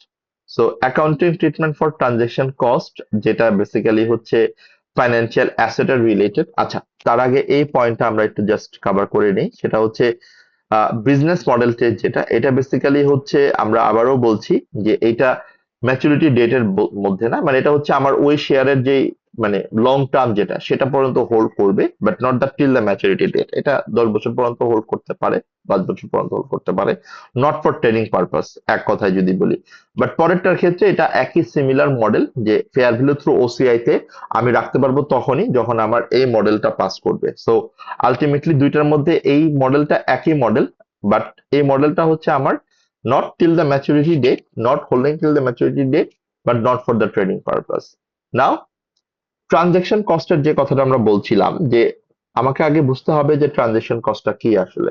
First of all, আমি যখন কোনো ফাইন্যান্সিয়াল অ্যাসেট, আমি যখন কোনো কোম্পানির শেয়ার পারচেস করি, আমি যখন কোনো কোম্পানিকে লোন দেই, always remember there should be some processing cost, there should be some transaction, initial transaction cost. So আমি যখন শেয়ার ইনভেস্ট করতে যাই তখন হয়তো বা কোনো আন্ডার রাইটারকে আমাকে কোনো ফি দিতে হইতে পারে, অথবা আমি যখন লোন দিতে যাবো তখন কোনো একটা প্রসেসিং এর জন্য আমার হয়তো বা কোনো টাকা লাগতে পারে। সো এই যে খরচগুলো হয়, এই ট্রানজেকশন কস্ট গুলোকে আমরা কিভাবে ট্রিট করব, that is our that is our question over here. So আমরা আমাদের ফাইন্যান্সিয়াল অ্যাসেটকে যে ট্রানজেকশন কস্ট গুলো হবে, যদি এই ট্রানজেকশন কস্ট আমার যেই ইনস্ট্রুমেন্ট গুলো fair value through profit and লসের ইনস্ট্রুমেন্ট, আমি আবারও বলছি এই ট্রানজেকশন কস্ট কিন্তু both for investing equity instrument, for investing debt instrument. তার মানে ইকুইটি ইনস্ট্রুমেন্টও আমার fair value through profit and loss আছে, ডেট ইনস্ট্রুমেন্টও আমার fair value through profit or loss আছে। সো আমি যদি কোন instrument fair value through profit or লসে রাখি, okay, fair value through profit or লসে রাখি, ওকে, so fair value through profit or লসে রাখতে সেখানকার রিলেটেড যত ট্রানজেকশন কস্ট আছে, সেই ট্রানজেকশন কস্টটাকে আমরা কি করতে পারবো, আমরা এই ট্রানজেকশন কস্টটাকে স্টেটমেন্ট অফ প্রফিট অ্যান্ড লসে রেকগনাইজ করতে পারবো। That absolutely related, relevant, nothing মানে কমপ্লিকেটেড। এখন আসি, যদি এটা fair value through profit and লসে না রেখে অন্য কোন ইনস্ট্রুমেন্টে আমরা রাখি, যেমন অ্যামortized কস্ট মডেল অথবা ফেয়ার ভ্যালু থ্রু ওসিআই, তখন এটাকে আমার কি করতে হবে, তখন এটাকে আমার ক্যাপিটালাইজ করতে হবে। And what does mean capitalise? Capitalise মানে হচ্ছে আমার ওই ফাইন্যান্সিয়াল অ্যাসেটের কস্টের সাথে, মানে ফেয়ার ভ্যালুর সাথে এটা আমাকে অ্যাড করে দিতে হবে। Clear? So that's the concept over here, যে আমরা যদি এটা fair value through profit and লসে কোনো মেজার করি, তাহলে এটা আমার স্টেটমেন্ট অফ প্রফিট অ্যান্ড লসে এক্সপেন্স হিসেবে চলে যাবে। আর যদি এটা ফেয়ার ভ্যালু থ্রু ওসিআই অথবা অ্যামortized কস্ট মডেলে রাখি, তাহলে এটা আমার ক্যাপিটালাইজ করতে হবে। এন্ড ক্যাপিটালাইজ মিন্স আমরা এই যে আমাদের ইনিশিয়াল যে ওপেনিং ব্যালেন্সটা আমরা বলছি, এই প্রেজেন্ট ভ্যালুর সাথে, ফেয়ার ভ্যালুর সাথে আমার এই ট্রানজেকশন কস্টটা অ্যাড হয়ে যাবে, যে ট্রানজেকশন কস্টটা ইনকার করব to invest any equity investment or any debt instrument. So that's the thing. তার মানে এখানে ট্রানজেকশন কস্ট হলে আমরা দুইটা স্প্লিট করে ফেললাম। যদি প্রফিট অ্যান্ড লসের কোনো মডেল আমি ফলো করি, তাহলে এটা ট্রানজেকশন কস্ট আমরা প্রফিট অ্যান্ড লসেই রাখবো। আর যদি এটা আমার অন্য দুইটা মডেলে আমি রাখি, তাহলে এটা আমি ক্যাপিটালাইজ করবো। ক্যাপিটালাইজ বলতে আমরা অ্যাসেটের সাথে আমরা অ্যাড করে দিব। ওকে, এই হচ্ছে আমার ফাইন্যান্সিয়াল অ্যাসেটের পার্ট। নাও আমরা ফাইন্যান্সিয়াল লাইবিলিটির পার্টটা নিয়ে কথা বলবো। আর ফাইন্যান্সিয়াল লাইবিলিটি আমরা কখন রেকগনাইজ করব, যে রেকগনিশন ক্রাইটেরিয়াটা গত ক্লাসে আমরা ডিসকাশন করেছি এবং অনেকগুলো এক্সাম্পল আমরা দেখেছি, যে যদি কোনো ইনস্ট্রুমেন্ট আমার অব্লিগেশন থাকে টু পে ক্যাশ, এমন কোনো অ্যাডভার্স সিচুয়েশন যেখানে আমার ফিউচারে ক্যাশ দিতে হবে, যেটা ডিরাইভেটিভ কন্ট্রাক্ট, এই এক্সাম্পল গুলো গত ক্লাসে আমরা ডিসকাশন করেছি। সো ইনিশিয়ালি আমরা ফাইন্যান্সিয়াল লাইবিলিটি কোন ভ্যালুতে মেজার করব, ইনিশিয়ালি আমরা এটাকে মেজার করব ফেয়ার ভ্যালুতে। Now come to the subsequent measurement. Subsequently এটাকে আমরা কোন ভ্যালুতে মেজার করব? সো সাবসিকুয়েন্টলি আমরা এটাকে মেজার করব বেসিক্যালি দুইটা মডেল, বাট এখানে আমি একটু আপনাদেরকে বলে রাখি, যদিও দুইটা মডেল, বাট এই মডেল থেকে আসলে আপনাদের কোয়েশ্চেন আসবে না, এবং এটা আসলে টিপিক্যালি প্র্যাকটিক্যাল না। একটা হচ্ছে fair value through profit or loss, যেটা আমরা ট্রেডিং পারপাসে বলি। That's not the concept over here, but still যেহেতু এটা আমার আইএফআরএস ফাইন্যান্স ইনস্ট্রুমেন্টের রেকগনিশন এবং মেজারমেন্টের মধ্যে আছে, it's similar to that point, যে ইনিশিয়ালি আমরা ফেয়ার ভ্যালুতে মেজার করব, সাবসিকুয়েন্টলি আমরা ফেয়ার ভ্যালুতেই মেজার করব, এবং এটার গেইন অথবা লস যেটা আসবে সেটা আমার স্টেটমেন্ট অফ প্রফিট অ্যান্ড লসে রেকগনাইজ করতে হবে। And the same goes to the amortised cost model. Amortised cost মডেলেও সেম, আমরা ইনিশিয়ালি এটাকে ফেয়ার ভ্যালুতে মেজার করব, বাট সাবসিকুয়েন্টলি এটা অ্যামortized কস্ট টেবিলের মাধ্যমে আমি এটা করব, যেই অ্যামortized কস্ট টেবিলটা আমরা এর আগে দেখে আসছি। খেয়াল করে দেখেন, এখানেও ঠিক একই কনসেপ্ট, বাট কনসেপ্টটা শুধু এই কলাম এবং এই কলামে গিয়ে আমার চেঞ্জ হবে, এবং এটা আলটিমেটলি এর আগে আমরা বলেছিলাম রিসিপ্ট, এখন এটা হয়ে যাবে পেমেন্ট। জাস্ট মিরর এফেক্ট, আমি আবারও বলছি, জাস্ট দ্য রিভার্স এফেক্ট। তার মানে আমার অ্যামortized কস্ট মডেলে ওই একই মডেল আমাকে পাস করতে হবে, business model test, cash flow characteristics model test, সবকিছু সেম, জাস্ট এই অ্যামাউন্টটা আমার যাবে স্টেটমেন্ট অফ প্রফিট অ্যান্ড লসে ফাইন্যান্স কস্ট হিসেবে, এই অ্যামাউন্টটা যাবে আমার স্টেটমেন্ট অফ ফাইন্যান্সিয়াল পজিশনে ফাইন্যান্সিয়াল লাইবিলিটি হিসাবে। অ্যাগেন আমার এই অ্যামাউন্টটাকে, ফাইন্যান্সিয়াল লাইবিলিটিটাকে কারেন্ট লাইবিলিটি এবং নন কারেন্ট লাইবিলিটি, এই দুটার মধ্যে আমাকে স্প্লিট করে দিতে হবে, কেননা এই ক্লোজিং ব্যালেন্সের মধ্যে আমার কারেন্ট কম্পোনেন্টও থাকে, নন কারেন্ট কম্পোনেন্টও থাকে। So that's the important part of financial liability. আমি আবারও বলছি, ফাইন্যান্সিয়াল লাইবিলিটি আমরা একটু আগে যে ডিসকাশন করেছি এটাই পুরোটা কভার করে, কেননা নতুন করে আমাদের আর কোনো কিছু এখানে আসে নাই। জাস্ট আমার পার্সপেক্টিভটা ডিফারেন্ট ভাবে চিন্তা করতে হবে, মানে পার্সপেক্টিভটা একটু ডিফারেন্ট ভাবে আমরা চিন্তা করবো, তাহলেই হইলো, আর কিচ্ছু না। এখন আসেন যে আমরা একটু আগে যেটা বলেছিলাম, যে ট্রানজিশন কস্ট, যদি ফাইন্যান্সিয়াল অ্যাসেটের ক্ষেত্রে ট্রানজিশন কস্ট কিভাবে ট্রিট করব, একই রকম ভাবে ফাইন্যান্সিয়াল লাইবিলিটির জন্য আমরা ট্রানজিশন কস্ট কিভাবে ট্রিট করব। সো ফাইন্যান্সিয়াল লাইবিলিটির এখানেও সেম, যে যদি এখানে কোনো ট্রানজেকশন কস্ট আসে আমাদের fair value through profit or loss, because এখানে তো দুইটা model, either fair value through profit or loss or amortised cost model. তাহলে যদি এটা fair value through profit or লসে আমি রাখি, তাহলে এটার যে ট্রানজেকশন কস্ট আমি ইনকার করলাম, এটা স্টেটমেন্ট অফ প্রফিট অ্যান্ড লসে স্ট্রেট ওয়েতে চলে যাবে, অ্যাজ লাইক ফাইন্যান্সিয়াল অ্যাসেটের যে ট্রানজেকশন কস্ট। বাট আমি যদি fair value through profit and লসে না রেখে এটাকে অ্যামortized কস্ট মডেলে রাখি, তাহলে অ্যামortized কস্ট মডেলে রাখলে যেটা হবে, আমার এই যে ওপেনিং ব্যালেন্সটা, আমি এই যে আমার লোন, এটা আলটিমেটলি ফাইন্যান্সিয়াল লাইবিলিটি বলতে আমরা কি বুঝাচ্ছি, যে আমি লোন ইস্যু করেছি, সেখান থেকে আমি টাকা পাচ্ছি, মানে আমি টাকা রিসিভ করছি, যে প্রসিডটা আমি রিসিভ করছি, সেই প্রসিডটার এগেনস্টে যে অব্লিগেশনটা আসে সেটাই হচ্ছে আমার ফাইন্যান্সিয়াল লাইবিলিটি। সো এখানে যদি আমার কোনো ট্রানজাকশন কস্ট থাকে, আপনারা কেউ যদি লোন রিসিভ করে থাকেন এই পর্যন্ত, কোনো যদি লোনের টাকা রিসিভ করে থাকেন, দেখবেন ব্যাংক থেকে হোক, অন্য কোনো ফাইন্যান্সিয়াল ইনস্টিটিউশন থেকে হোক, আমি জাস্ট একটা প্র্যাকটিক্যাল এক্সাম্পলের জন্য, দেখবেন লোনে এক গাদা চার্জ কেটে আপনি 4 লাখ টাকা লোন নিছেন, দেখবেন আপনার অ্যাকাউন্টে হয়তো 3,90,000 টাকা ঢুকছে। 10,000 টাকা কিন্তু আপনার অলরেডি কেটে নিছে আপফ্রন্ট ব্যাংক। তাহলে সেই ক্ষেত্রে আপনি যখন ওপেনিং ব্যালেন্স অব্লিগেশনটা চিন্তা করবেন, তখন কিন্তু আপনি আর এটা 4 লাখ টাকা চিন্তা করবেন না। মানে আমি বলতেছি হচ্ছে অ্যামortized কস্টেবল এর ওপেনিং ব্যালেন্স, এটাকে আপনি চিন্তা করবেন হচ্ছে 3,90,000। বাট আপনার যে কুপন ইন্টারেস্ট রেটটা, মানে আপনার যে ইন্টারেস্ট চার্জ হবে, এটা কিন্তু ওই 4 লাখ টাকার উপরে চার্জ হবে। মানে 4 লাখ টাকার উপর করে করে এটা চার্জ হতে থাকবে প্রতি বছর। সো তার মানে যদি ফাইন্যান্সিয়াল লায়াবিলিটির কোনো ট্রানজেকশন কস্ট থাকে, সেই ক্ষেত্রে আমরা ওপেনিং ব্যালেন্স ক্যালকুলেট করব উইথ দ্য নেট প্রসিড। আর নেট প্রসিড বলতে আমরা বোঝাচ্ছি 4 লাখ টাকা মাইনাস 10,000 টাকা ট্রানজেকশন কস্ট। তাহলে আমার ওপেনিং ব্যালেন্স হবে 3,90,000, that's fine.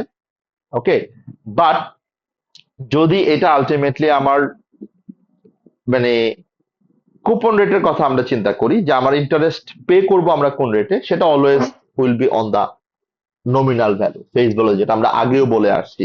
Because nominal value face value will remain same, এটা কখনোই চেঞ্জ হবে না।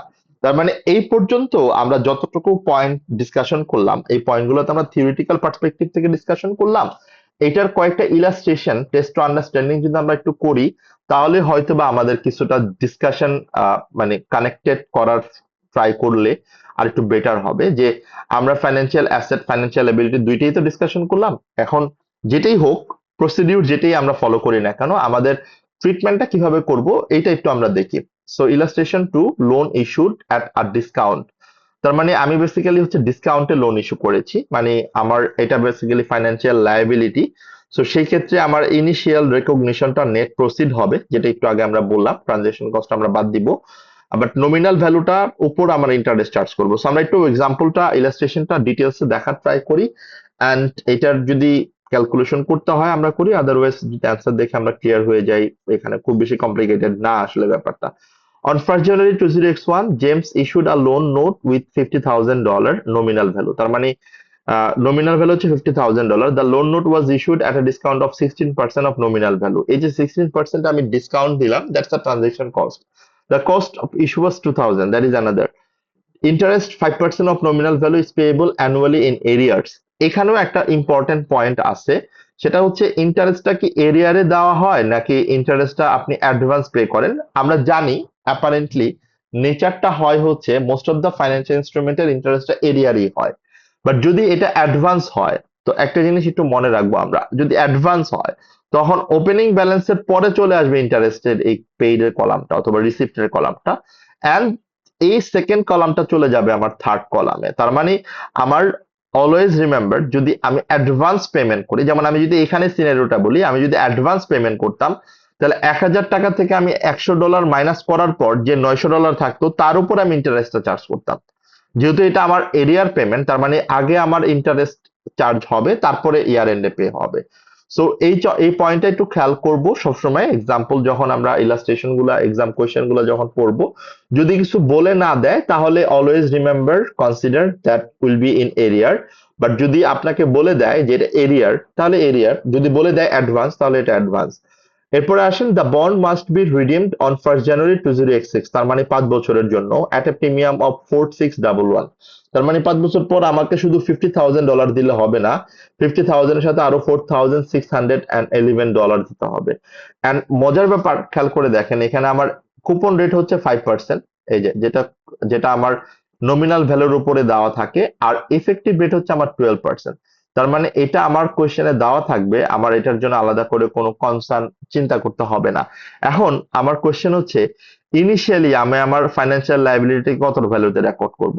আমার যত ট্রানজেকশন কস্ট আছে এগুলো বাদ দেওয়ার পর আমার ওপেনিং ব্যালেন্স হবে 40,000। তার মানে এই 40,000 এর উপরই বেসিক্যালি আমাকে এখন চার্জ করতে হবে। খেয়াল করে দেখেন, আমরা যদি পুরো 5 বছরের চার্টটা দেখি, এটা খুব কমপ্লিকেটেড না, এই জন্য আমরা একবারে এটাকে আনসার হিসেবে দেখাচ্ছি যে ইয়ার 1 আমরা $40,000, এটা হচ্ছে আমার ওপেনিং ব্যালেন্স। এটা কিভাবে আসে, এই যে আমার নেট প্রসিড যেটাকে আমরা বলছি, এন্ড এটার উপর আমার কত পার্সেন্ট হবে, 12%, যে অ্যামাউন্টটা আমার প্রতি বছর স্টেটমেন্ট অফ প্রফিট অর লসে চলে যাবে। তাহলে 40,000 এর উপর 4,800। বাট আপনি কুপন রেটটা খেয়াল করে দেখবেন, that is on 50,000 of 5%, and এটা প্রতি বছর সেম থাকবে। তাহলে আমার ক্যালকুলেশনটা কি হচ্ছে, 40,000 plus 4,800 minus 2,500, the closing balance is 42,300. তার মানে যে 42,300 এই অ্যামাউন্টটা 5 বছর পরে গিয়ে এক্স্যাক্টলি 54,611 হবে। আপনি দেখবেন ক্যালকুলেশনটা করলে এক্স্যাক্টলি এই অ্যামাউন্টটাই আসবে। ইয়ার 2 একই প্রসেস, আপনার ওপেনিং ব্যালেন্স হবে লাস্ট ইয়ারের যে ক্লোজিং সেটা, এবং ইফেক্টিভ ইন্টারেস্ট রেট হবে হচ্ছে আমার ইন্টারেস্ট কস্ট আর finance cost, but coupon rate will remain same, cash payment will remain same, and this is how you will get closing balance. So opening balance plus effective interest minus coupon and interest is equal to the closing balance. And then this is the full process আপনার পুরা বছরের ইয়ার 1, ইয়ার 2, ইয়ার 3, ইয়ার 4, ইয়ার 5 এই পুরা বছর statement of profit and লসে আপনি expense হিসেবে charge করবেন, এন্ড এই অ্যামাউন্টটা স্টেটমেন্ট অফ ফাইন্যান্সিয়াল পজিশনে চার্জ করবেন। এই পুরো অ্যামাউন্টটা প্রতি বছর আমার ক্যাশ ফ্লো স্টেটমেন্টে ক্যাশ পেইড হিসাবে মানে ক্যাশ আউটফ্লো হিসাবে ফাইন্যান্সিং অ্যাক্টিভিটিস এর আন্ডারে চলে যাবে। So that is how you will consider your financial liability, the full journey that we have shown. খেয়াল করে দেখেন, এবং আমরা যদি পুরো ব্যাপারটা খেয়াল করে দেখি যে আমাদের আলটিমেটলি যদি এর ব্রেকডাউনটা আপনি চিন্তা করেন, যেটার মানে বেসিক প্যারামিটার অথবা বেসিক ফান্ডামেন্টাল কনসেপ্টটা যদি আপনি চিন্তা করেন, আপনি লোন নিয়েছেন 50,000, আপনি রিপে করবেন হচ্ছে 54,611, এবং আপনি যদি ইন্টারেস্ট ধরেন পার বছরে 12,500, এই 12,500 এবং 54,611 টোটাল কত আমার 67,111। ভালো করে খেয়াল করে দেখেন, তার মানে 67,111 হচ্ছে আপনার টোটাল পেমেন্ট করার কথা, বাট আপনি এটা থেকে আলটিমেটলি এই টাকাটার মানে যেটা ইউজুয়ালি লোন যেভাবে কাজ করে, আপনার অব্লিগেশন নিচ্ছেন হচ্ছে 67,411, বাট এটার এগেনস্ট আপনি টাকা পাচ্ছেন 40,000, এন্ড বাকিটুকুই কিন্তু আপনার ফাইন্যান্স কস্ট। আপনি যদি ডিফারেন্সটা খেয়াল করে দেখেন, ডিফারেন্সটা আসলে ফাইন্যান্স কস্ট হিসেবে কনসিডার হবে। সো আলটিমেটলি যদি আপনি ডাবল এন্ট্রি চিন্তা করেন, মানে ক্যাশ ডেবিট, মানে আমি যদি পুরো ডাবল এন্ট্রিটা করি একবারে, bank debit 40,000, finance cost debit 27,111, and financial liability credit মানে টোটাল অ্যামাউন্টটা 67,111। so that is how you will consider your financial instrument thing under amortized cost model. so এখানে আপনারা নতুন করে কিছুই দেখলেন না, পুরো ডিসকাশনটা আমরা আগেও করেছি। so এইটা একটু আপনারা করার চেষ্টা করেন, লেটস সি এটা আসলে আমরা পারি কিনা। illustrate and explains how this financial instrument should be accounted for each company. যে আপনার এখানে কি কয়টা কোম্পানি আছে, তার মানে 3টা কোম্পানি মোস্ট প্রবাবলি। সো 3টা কোম্পানি আপনাকে ডিসকাশন করে তারপরে বলতে হবে যে আসলে কোনটার অ্যাকাউন্টিং ট্রিটমেন্ট কি হবে।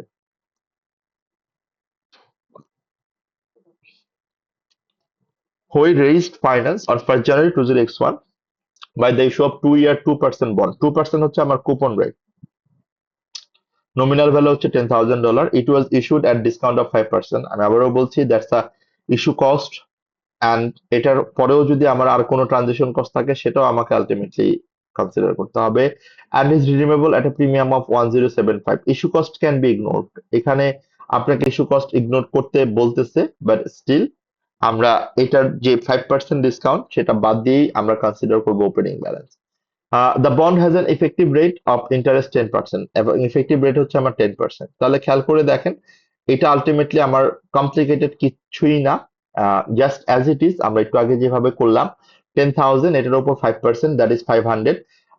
ওপেনিং ব্যালেন্স হবে আমার 9,500, এবং এই 9,500 এর উপর আমার ইফেক্টিভ ইন্টারেস্ট হবে 10%। Coupon rate will remain same 2%, এই 2% 10,000 এর উপর হবে 200। অ্যান্ড আপনি যদি ইয়ার এন্ডে খেয়াল করে দেখেন যে আপনাকে আলটিমেটলি 10,000 এর সাথে আরো $1,075 পে করতে হবে, that is $11,075 you need to pay, এবং it should be the closing balance at end of year 2, যেহেতু 2 বছরের জন্য ওরা বলছে। Wiggins raised finance by raising or issuing 20,000 হচ্ছে nominal value, 6% আমার coupon rate, 4-year loan note on 1st January 2024. The loan note were issued at discount, again the discount cost, and will be redeemed after 4 years at premium of 1015. The effective interest rate is 12%, and issue cost were 1,000। এই যে issue cost এখানে যেরকম বলা হয় নাই, but আমার এখানে issue cost 1,000। তাহলে খেয়াল করে দেখেন, তার মানে আমার নেট প্রফিট কত হবে, আমি জাস্ট মুখে মুখে বলতেছি, বাট কেননা এটা আমরা অলরেডি বুঝতেছি যে ক্যালকুলেশনটা অলরেডি করে ফেলছি। তাহলে ইস্যু কস্ট হবে হচ্ছে আমার 20,000, এটার উপর আমার 10% আগে বাদ দিতে হবে, মানে 2,000 আগে বাদ দিতে হবে। 2,000 বাদ দেওয়ার পরেও there will be another transaction cost, there will be another 1,000 issue cost। তার মানে 18,000 minus 1,000, 17,000 should be the opening balance of amortized cost table, এবং এই 17,000 এর উপর আমার আসবে হচ্ছে 12% ইফেক্টিভ ইন্টারেস্ট রেট, এবং পুরা বছর এই মানে আমরা যদি কুপন রেটটা চিন্তা করি 20,000 এর 6%, that should be our effective that should be our cash payment। আমি প্রতি বছর $1,200 করে পেমেন্ট করব, এবং আমার ওপেনিং ব্যালেন্সের উপর 12% ইন্টারেস্ট অ্যাড হইতে থাকবে। এবং আমি যদি ক্লোজিং ব্যালেন্স চিন্তা করি এন্ড অফ ইয়ার 4, যেহেতু 4 বছরের loan, closing balance should be, যেহেতু প্রিমিয়ামে সে রিডিম করবে, 21,015। So that's a simple thing. Cavendish raised finance by issuing a zero coupon bond। যেহেতু সেটা জিরো কুপন বন্ড ইস্যু করছে, তার মানে আলটিমেটলি কোনো পেমেন্ট হবে না। ভালো করে খেয়াল করে দেখবেন, কুপন ইন্টারেস্ট রেট হবে zero. At per 1st January 2025, with a nominal value of $10,000, the bond will be redeemed after 2 years at a premium of 1449। তার মানে আমি এটার জন্য রিডিমশন ভ্যালু দেখছি হচ্ছে 1449, তার মানে $11,449 হচ্ছে আমার ক্লোজিং ব্যালেন্স হবে and of year 2। Issue cost can be ignored, এখানে কোনো ইস্যু কস্ট নাই, এবং ইন্টারেস্ট হচ্ছে 7%, তার মানে 10,000, এটা ডিসকাউন্টও না, 10,000 এর উপর 7%, 700, বাট ক্যাশ পেমেন্ট কিন্তু আমার জিরো, কারণ আমি কোনো টাকা পে করতেছি না। তাহলে ক্লোজিং ব্যালেন্স হবে 10,700, এটাই পরবর্তী বছরের জন্য হবে হচ্ছে আমার ওপেনিং ব্যালেন্স, এটার উপর আমার 7% করব, আর 7% করলে যেটা আসবে সেটাই হবে আমার closing balance of 11,449। So that's all the part that we can consider. So খেয়াল করে দেখেন, আমরা ইলাস্ট্রেশনটা শ্যাডো প্র্যাকটিস করলাম, but what do you think, এটা কি আমাদের আসলে আর নিজের এক্সেলে করে দেওয়ার খুব একটা দরকার পড়বে, মানে দরকার আছে কিনা? বিকজ আমি আবারও বলছি, এই ইলাস্ট্রেশনটা আমরা যেটা দেখলাম ওইটি মোস্টলি কভার করে ফেলে এই test আন্ডারস্ট্যান্ডিংটাকে।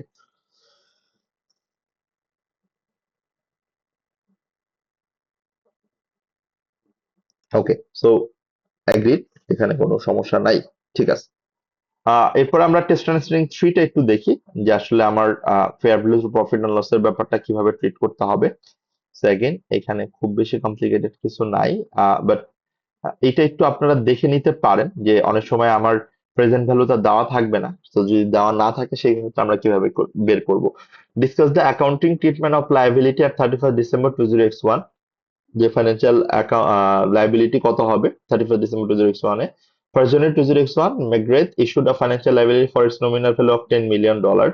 Interest is payable at rate of 5% in arrears. The liability is repayable on 31st December 2023, তার মানে 2 বছর, না 2 বছর না, 3 বছর। McGrath trades financial liabilities in short term, তার মানে এটা basically fair value to profit and loss. এই টার্মটা পড়ে আপনাকে ডিফাইন করতে হবে যে that's a part of fair value to profit and loss আপনি রাখবেন। At 31st December 2021, market rate of interest have risen to 10%। তার মানে এখানে আমার ইন্টারেস্ট পেয়েবল ছিল 5%, বাট মার্কেট রেট হচ্ছে আমার 10%। সো আপনি যদি এইটার মানে জাস্ট সলিউশনটা দেখেন, আমার প্রতি বছরের ওপেনিং ব্যালেন্স কত, মানে প্রেজেন্ট ভ্যালু কত, সেটা আমাকে ফার্স্টে বের করতে হবে। সো ইয়ার ওয়ানে যদি আপনি দেখেন, ইয়ার 1-এ হচ্ছে আমার এটা আসবে ক্যাশ ফ্লো, যেটা মানে 5%, দ্যাট ইজ অন 10 মিলিয়ন, এটার 5%, সেটা যেহেতু মিলিয়নে করা, সো 0.5, এবং এটার ডিসকাউন্ট রেট যেহেতু আমার ইফেক্টিভ রেট হচ্ছে এখানে 10% দেওয়া, সো ইফেক্টিভ রেট আমার 10%। অ্যান্ড ইফ ইউ সি আমার ডিসকাউন্ট রেট, এটা যেটা আসবে প্রেজেন্ট ভ্যালু 4.45, অ্যান্ড সেকেন্ড ইয়ারে যেহেতু আমি রিডিম করব হচ্ছে আলটিমেটলি 10 মিলিয়নে। আমার এখানে কোনোটাই বলে নাই যে এটা প্রিমিয়ামে হবে নাকি অ্যাডিশনাল ডিসকাউন্টে হবে। তো যেহেতু আমার 10 মিলিয়ন, সাথে ইন্টারেস্ট 0.5, এবং এটা সেকেন্ড ইয়ারের ডিসকাউন্ট রেট আপনি যদি দেখেন 9.13। সো যেখানে আপনারা একটা জিনিস খেয়াল করবেন, যেখানে এটা নমিনাল ভ্যালু ছিল হচ্ছে আমার 10 মিলিয়ন, বাট এটার প্রেজেন্ট ভ্যালু হচ্ছে 9.13। আমাকে কি কেউ রিজনটা বলতে পারবেন, মানে ফেয়ার ভ্যালু কেন কম হলো নমিনাল ভ্যালুর থেকে? What is the logic behind this? এখানে কি লজিক কাজ করেছে যে আমার যেখানে আমি লোন দিচ্ছি 10 মিলিয়নে, মানে আমার যেখানে আলটিমেটলি আমি 2 বছর পর 10 মিলিয়ন, ডলার পাবো, বাট এটার আজকের ভ্যালু হচ্ছে 9.13 মিলিয়ন। How it comes? কারণ এটা তো ডিসকাউন্টেড রেট না। আমি তো ডিসকাউন্ট দেই নাই, মানে ডিসকাউন্ট রেট না, বাট এখানে কোশ্চেনটা হচ্ছে আমার কুপন রেট আর এটা কত? তো আর এটা তো 10% হচ্ছে আমার কুপন রেট, তাও এটা হচ্ছে 1 বছর আগের প্রেজেন্ট ভ্যালু। ওকে, আমি আবারও বলি পয়েন্টটা। আপনারা পয়েন্টটা এখানে যেটা বলছেন রকি, দ্যাটস ফাইন। এটার সাথে কম্পেয়ার করে দেখেন কুপন রেট কত আমার, 5%। মানে আমি দিচ্ছি কত করে, দিচ্ছি 5% করে। বাট দেওয়ার কথা কত করে? দেওয়ার কথা তো 10%, যেহেতু মার্কেট রেট।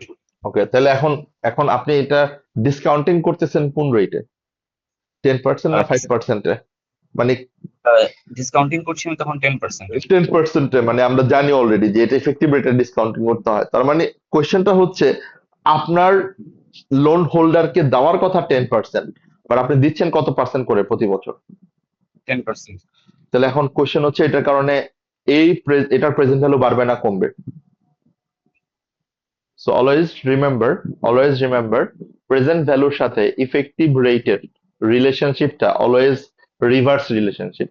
এখন এটা যদি 10 মিলিয়ন না হয়ে আপনারা জাস্ট এটা, মানে একটু চ্যালেঞ্জটা নিয়ে নেন অথবা নিজেরাই ক্যালকুলেট করে দেখেন, এটা যদি আপনি 4% করতেন, যদি 4% করতেন, তাহলে ইফেক্টিভ রেট যদি 4% হতো, ইট should be more than 10 million opening balance, it should be more than 10 million, the present value should be more than 10 million. So এখানে পয়েন্টটা আমি বলে রাখি যে যদি ইফেক্টিভ রেট কুপন রেটের থেকে বেশি হয়, then the present value of financial instrument will be lower. Always remember this. And vice versa কি, যদি কুপন রেট হায়ার হয় ইফেক্টিভ রেটের থেকে, তাহলে always present value will be higher. So এখানে যেহেতু effective rate is higher 10%, but coupon rate is lower 5%, so always remember this thing, that the 10 million will be lower, the present value of lower, so 9.13 million, এই কারণে এটা আসছে।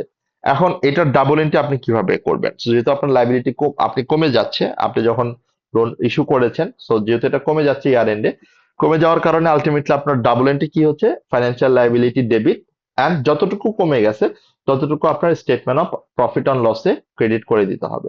And on the other hand, এটা কিন্তু আপনার just fair value through profit on লসে আপনি দেখাচ্ছেন, রাইট? সো আলটিমেটলি এটা যদি আপনি অ্যামorটাইজ কস্ট মডেলে নিয়ে যেতেন, অথবা এটার জন্য যে ফাইন্যান্স কস্টটা আছে সেই মডেলে যদি আপনি করতেন, সেই মডেলে আপনি করতে পারবেন না কেন? যেহেতু এটা আমার ট্রেডিং পারপাসে করতেছে, সেই মডেলে করলে কিন্তু আর আপনার এই প্রসিডিউরটা করতে হতো না। আপনার জাস্ট সরাসরি opening balance, finance cost, coupon rate, closing balance. So that's how you can consider. Test run swing 3 আমরা একটু কুইকলি যাই, বিকজ কম্পাউন্ড ইনস্ট্রুমেন্টটা আছে আমাদের, না আমাদের টাইমটাও শেষ। আজকে এমনিতেই একটু টাইট স্কেডিউলে আছে due to my meeting. So test run swing 3টা করার পরে আমরা কম্পাউন্ড ইনস্ট্রুমেন্টে যাব, এবং কম্পাউন্ড ইনস্ট্রুমেন্টের একটা টেস্ট রান সুইং করি, হোপফুলি আজকের জন্য আমরা শেষ করতে পারবো ইনশাল্লাহ।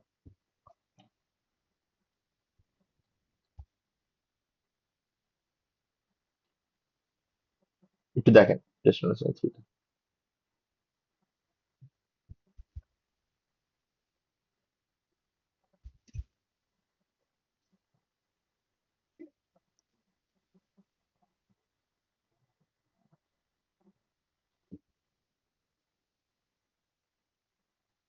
আর আমি আপনাদের একটু হোমওয়ার্কটা বলে দিই।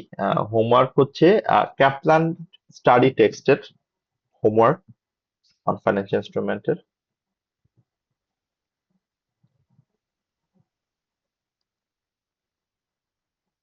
ক্যাপলান study text, test to understanding 5 to 8।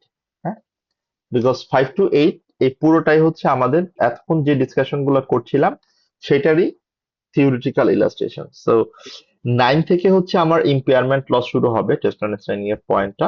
So আমরা ওইখান থেকে যাব। সো পরবর্তীতে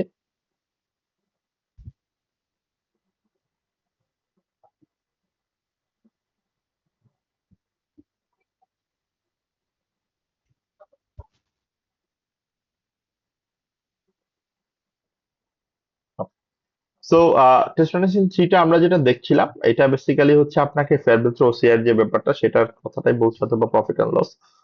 how should the bond be accounted for, মানে এটা বেসিক্যালি আপনি কিভাবে ট্রিট করবেন। বিন রেগুলারলি ইনভেস্ট, আমরা যদি একটা একটা করে দেখি, Bin regularly invest in asset that are measured at fair value through profit or loss. These assets purchased are funded by issuing bond. If the bond were not redeemed, remeasured at to fair value, an accounting mismatch would arise. Therefore, BIN designates the bond to be measured at fair value through OCI, fair value through profit or loss. The fair value of the bond fell by 30 million during the reporting period, of which 10 million related to credit worthiness. মানে হচ্ছে এটা basically হচ্ছে ওর যে টাকাটা পাওয়ার কথা, মানে ওর credit risk analysis, credit ওর্দিনেস বলতে আমরা যেটা বুঝি যে আমি যখন কাউকে ক্রেডিট দিই তখন আলটিমেটলি ওই ক্রেডিট দেওয়ার অথবা নেওয়ার অ্যাসেসমেন্টটা, স্ট্রেংথটা আছে কিনা, ওর দিনেসটা আছে কিনা, দ্যাটস দ্য থিং। তো এখন আপনাকে বলতে হবে যে ফাইন্যান্সিয়াল লাইবিলিটির ক্ষেত্রে এইটাকে আপনি কি হিসাবে ট্রিট করবেন। ওকে,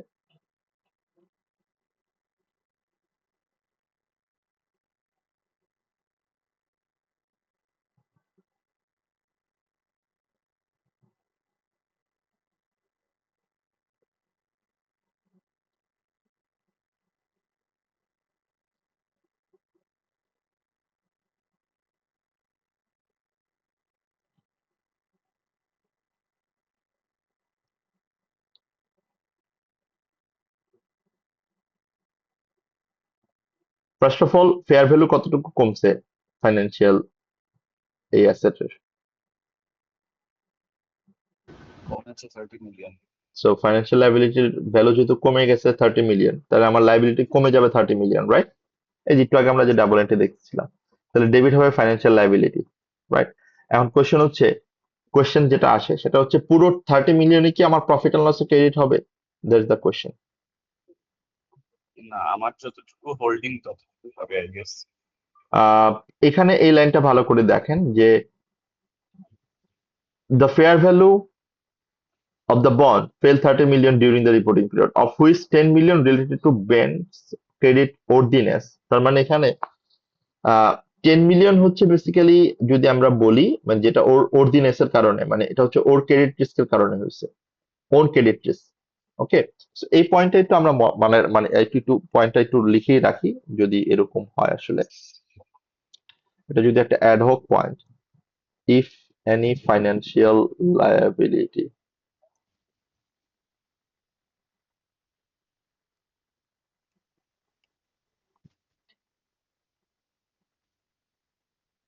fair value of financial liability, sorry,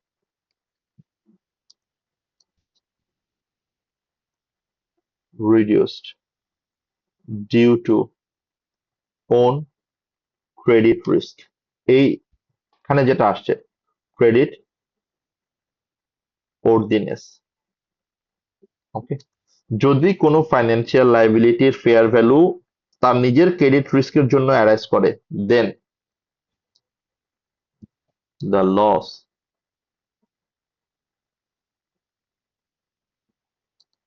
should be presented in the other comprehensive income. Okay, so it means যেহেতু এটা ওর নিজের রিস্কের কারণে হয়েছে এবং নিজের প্রবলেমের কারণে হয়েছে, সো সেই ক্ষেত্রে আমরা এই পয়েন্টটা যেটা বললাম, এটা আমরা যখন এক্সপেক্টেড ক্রেডিট লসে যাব অথবা যখন ইম্পেয়ারমেন্ট লসের ওইখানে যাব তখন এই পয়েন্টটা আমরা আসবো। বাট যেহেতু এই পয়েন্টটা এখানে আমরা বলে ফেলছি অথবা ডিসকাশন করে ফেলছি, সো এইটা একটু আমরা নোট হিসেবে মনে রাখি। সেটা হচ্ছে যদি আমার কোনো ফাইন্যান্সিয়াল লায়াবিলিটির ফেয়ার ভ্যালু কমে যায় আমার নিজের ক্রেডিট রিস্কের কারণে, মানে যেটা আসলে আমি লায়াবল এটার জন্য, তাহলে এই অ্যামাউন্টটা আমরা প্রফিট অ্যান্ড লসে চার্জ করতে পারবো না। As per prudence concept that has to be, যেটা আনরিয়েলাইজ থিং, এটা আমাকে আদার কম্প্রিহেন্সিভ ইনকামের মাধ্যমে দেখাতে হবে। সো আমি আদার কম্প্রিহেন্সিভ ইনকাম এটাকে গেইন হিসেবে দেখাবো। সো তার মানে আমার ডাবল এন্ট্রি, যদি আমি এটা ডাবল এন্ট্রি বলি, টেস্ট আন্ডারস্ট্যান্ডিং এ ডাবল এন্ট্রি যদি বলি, ওকে, এটাই যদি আমরা এখানে নিয়ে যাই,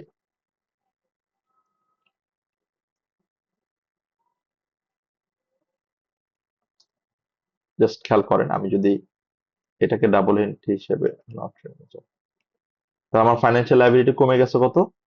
ফাইন্যান্সিয়াল লায়াবিলিটি ডেবিট, এটা হচ্ছে আমার 30 মিলিয়ন, যেটা সরাসরি বলে দিছে কোশ্চেন, রাইট? যতটুকু ভ্যালু কমছে financial liability debit 30 million.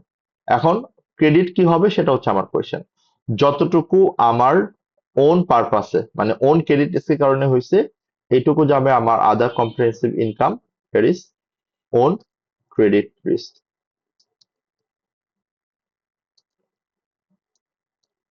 That's $10 million.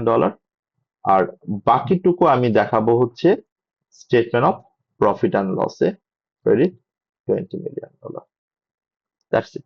এই কথাটা আমরা এখন বলতেছিলাম একটু আগে, যে এটাকে আসলে আমরা একটু মনে রাখবো যে যদি কোনো ফাইন্যান্সিয়াল লায়াবিলিটির ফেয়ার ভ্যালু তার নিজস্ব রিস্কের কারণে ক্রেডিট ওর্ডিনেন্সের জন্য কমে, তাহলে এইটাকে আমরা আমাদের যে গেইনটা আসে সেই গেইনটাকে আমরা সরাসরি statement of profit and loss দেখাতে পারবো না, রেদার এটাকে আমরা স্টেটমেন্ট অফ আদার কম্প্রিহেনসিভ ইনকামে দেখাবো। So that's the part. আমরা এখন লাস্ট টপিকে একটু ডিসকাশন করব, 10 মিনিটস অর 15 মিনিটস লাগবে হোপফুলি। অ্যান্ড এটার একটা ইলাস্ট্রেশন টেস্ট আন্ডারস্ট্যান্ডিং আমরা করব, করার পর আজকের জন্য এখানে আমাদের টপিকটা শেষ হোপফুলি। নেক্সট ক্লাসে আমরা ইম্পেয়ারমেন্ট এবং হেজ অ্যাকাউন্টিংটা নিয়ে কথা বলবো। সো কনভার্টেবল লোন নোট, যেটা রকি ফার্স্টে একটু কনফিউজ করে ফেলছিলেন নিজেকে অথবা আমাকেও, সেটা হচ্ছে আগে আপনাকে এটার নেচারটা বুঝতে হবে, তারপরে আপনি এটার ডিসকাশনে ঢুকতে পারবেন অথবা এটার মেজারমেন্ট অথবা রেকগনিশনে ঢুকতে পারবেন। First of all, what is convertible loan note?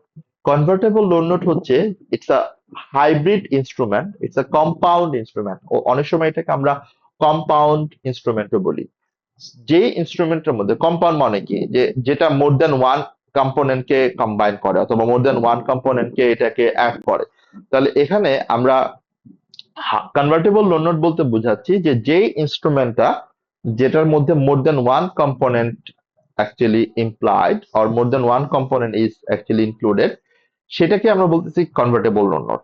এখন এটার প্র্যাকটিক্যাল নেচারটা কিরকম, যে এটা অ্যাপারেন্টলি লোন নোট, এটা এখন আমার জন্য লোন নোট, মানে আমি যখন ইস্যু করছি that will be considered that is actually a loan note, but as per the substance over form আমাকে এখন চিন্তা করতে হবে যে এটার নেচারটা কেমন, এটার কমার্শিয়াল সাবস্টেন্সটা কেমন। এটা কমার্শিয়াল সাবস্টেন্সটা হচ্ছে আমি এটাকে যখন ইস্যু করছি কনভার্টেবল লোন নোট হিসেবে, এটার ম্যাচুরিটি পিরিয়ড পর মানে 10 years 20 years what ever the maturity period যেটা আমরা দেওয়া থাকে, ম্যাচুরিটি পিরিয়ড পর আমার দুইটা অপশন থাকবে। একটা হচ্ছে আইদার এটা সে রিডিম করতে পারবে, মানে এটা আমি তাকে প্রিন্সিপাল অ্যামাউন্ট দিয়ে আমি তার থেকে রিপে করে নিব, এটা একটা মানে লোনটা আলটিমেটলি রিপে করে দিব, অথবা সে এই টাকাটা না নিয়ে এটার ইকুইভ্যালেন্ট একটা অপশন দেওয়া থাকবে, একটা রাইটস দেওয়া থাকবে যে সে এই ইকুইভ্যালেন্ট ইকুইটি শেয়ারে কনভার্ট করতে পারবে। তার মানে আমরা যেহেতু এখন আসলে বসে আছি 10 বছর পরে কি হবে that we don't know, but as per the prudence concept, as per the substance over form, আমাকে যদি ফিউচার কোনো ইভেন্ট আসে সেটার ইম্প্যাক্টটা যদি অ্যাডভার্স মনে হয়, সেটা আমাকে অবশ্যই কনসিডার করে এটার প্রপার অ্যাকাউন্টিং ট্রিটমেন্টটা চিন্তা করতে হবে। And as per the prudence thing, আমরা জানি যে 10 বছর পরে এটা দুইটা অপশন হতে পারে, যে এটা সে রিডিমশনও নিতে পারে আবার কনভার্সনও নিতে পারে, হোয়াট এভার, এটা রিডিমশন অথবা conversion, but I have two assume যেহেতু এটা আমি একটা অপশন দিচ্ছি আমার কনভার্টেবল লোন নোট হোল্ডারদেরকে, তাহলে এইটা আমরা অ্যাজিউম করে নিব যে লোন নোট হোল্ডার তার ম্যাচুরিটি পিরিয়ড পর ইকুইটি শেয়ারে কনভার্ট করবে। So that's the thing, the background that we need to understand of convertible loan note. So আমি যদি সামারি করি, convertible loan note that is issuing as a loan note, but at end of maturity period that would be converted into the equity share. যেহেতু এখানে আমার loan note মানে loan এবং equity মানে ডেপ্ট এবং ইকুইটি দুইটা কম্পোনেন্ট আছে, say for example we are issuing 10 million of convertible loan note, এটার coupon rate maybe 5%, effective rate maybe 8%, but 5 বছর পর এটাকে ইকুইটিতে কনভার্ট করা যাবে। এখন আমি যে তাহলে 10 মিলিয়ন বলতেছি, আমি যে ব্যাংক 10 মিলিয়ন রিসিভ করলাম এবং আমি যে 10 মিলিয়ন এখন ক্রেডিট বলবো, now that is the question, আমার 10 মিলিয়ন কি পুরোটাই তাহলে ফাইন্যান্সিয়াল লায়াবিলিটি? কোয়েশ্চেনের আনসার হচ্ছে নো। কেননা আমরা একটু আগেই বললাম এই 10 মিলিয়নের মধ্যে আমার ফাইন্যান্সিয়াল লায়াবিলিটিও আছে, আবার এটার একটা কম্পোনেন্ট ইকুইটিও আছে। তার মানে আমার এখানে ফার্স্ট যে কাজ, প্রথম যে কাজটা সেটা হচ্ছে আমাকে এটা স্প্লিট করে ফেলা, মানে আমাকে এটা স্প্লিট করা বিটুইন আমার এই 10 মিলিয়নের মধ্যে কতটুকু আমার ডেপ্ট কম্পোনেন্ট আছে, কতটুকু আমার ইকুইটি কম্পোনেন্ট আছে। এবং আমি যখন স্প্লিট করে ফেলবো তখনই আমার ম্যাক্সিমাম কাজ শেষ। বাকি কাজটুকু হচ্ছে আমার অ্যাজ ইট ইজ, আমরা ঠিক আগে যেভাবে কাজটা করে আসছি ঠিক একই রকম ভাবে। আমি যে কথাটা বলছিলাম যে 10 মিলিয়ন হচ্ছে আমার টোটাল প্রসিড, এই 10 মিলিয়নের মধ্যে অ্যাজিউম করে নেই যে এটা আমার 1 মিলিয়ন হচ্ছে আমার ইকুইটি আর 9 মিলিয়ন হচ্ছে আমার ডেট। তাহলে এই যে আমি জাস্ট একটা অ্যাজিউম করে নিচ্ছি যে 1 মিলিয়ন যদি আমার ইকুইটি হয়, তাহলে এই 1 মিলিয়ন আমার স্টেটমেন্ট অফ চেঞ্জেস ইন ইকুইটিতে আদার কম্পোনেন্ট অফ ইকুইটি হিসেবে চলে যাবে। ওকে, আর যেটুকু আমার 9 মিলিয়ন ডেট, যেটুকু আমার 9 মিলিয়ন ডেট, এই 9 মিলিয়ন আমার ঠিক অ্যামোর্টাইজড কস্ট মডেল স্টেপ 2 তে যেভাবে আমরা করে থাকি, আমার অ্যামোর্টাইজড কস্ট মডেলের ওপেনিং ব্যালেন্স হিসেবে আমরা এটাকে 9 মিলিয়ন হিসেবে ট্রিট করব। That is the additional step for compound or convertible loan note. তার মানে আমাকে এখানে দুইটা স্টেপ ফলো করতে হবে। ফার্স্ট স্টেপে এটা আমাকে স্প্লিট করতে হবে between debt and equity, and second স্টেপে আমি যে ডেপ্ট অ্যামাউন্টটা পেলাম এটি আমার অ্যামোর্টাইজড কস্ট টেবিলের জন্য ওপেনিং ব্যালেন্স হবে, অ্যান্ড যেটা আমার ইকুইটি কম্পোনেন্ট এটা আমার স্টেটমেন্ট অফ চেঞ্জেস ইন ইকুইটিতে সরাসরি চলে যাবে ইকুইটি হিসাবে, একটা আদার কলাম হিসাবে অ্যাড হবে, এবং that is how we will record our convertible loan note. এখন কোশ্চেন উইল কাম যে আমি যে এই ডাবল এন্ট্রিটা দেখাবো, ডাবল এন্ট্রিটা আসলে কিভাবে দেখাবো? ডাবল এন্ট্রি হচ্ছে আমার ব্যাংক ডেবিট 10 মিলিয়ন, আমার equity credit other component of equity 1 million, and financial liability credit 9 million. এই ফাইন্যান্সিয়াল লায়াবিলিটি যেটা আমি প্রেজেন্ট ভ্যালু দেখলাম, এটাই আমি এখন প্রতি বছর আনউইন্ডিং করব, এবং ফিউচারে it will become 10 million, that we all no.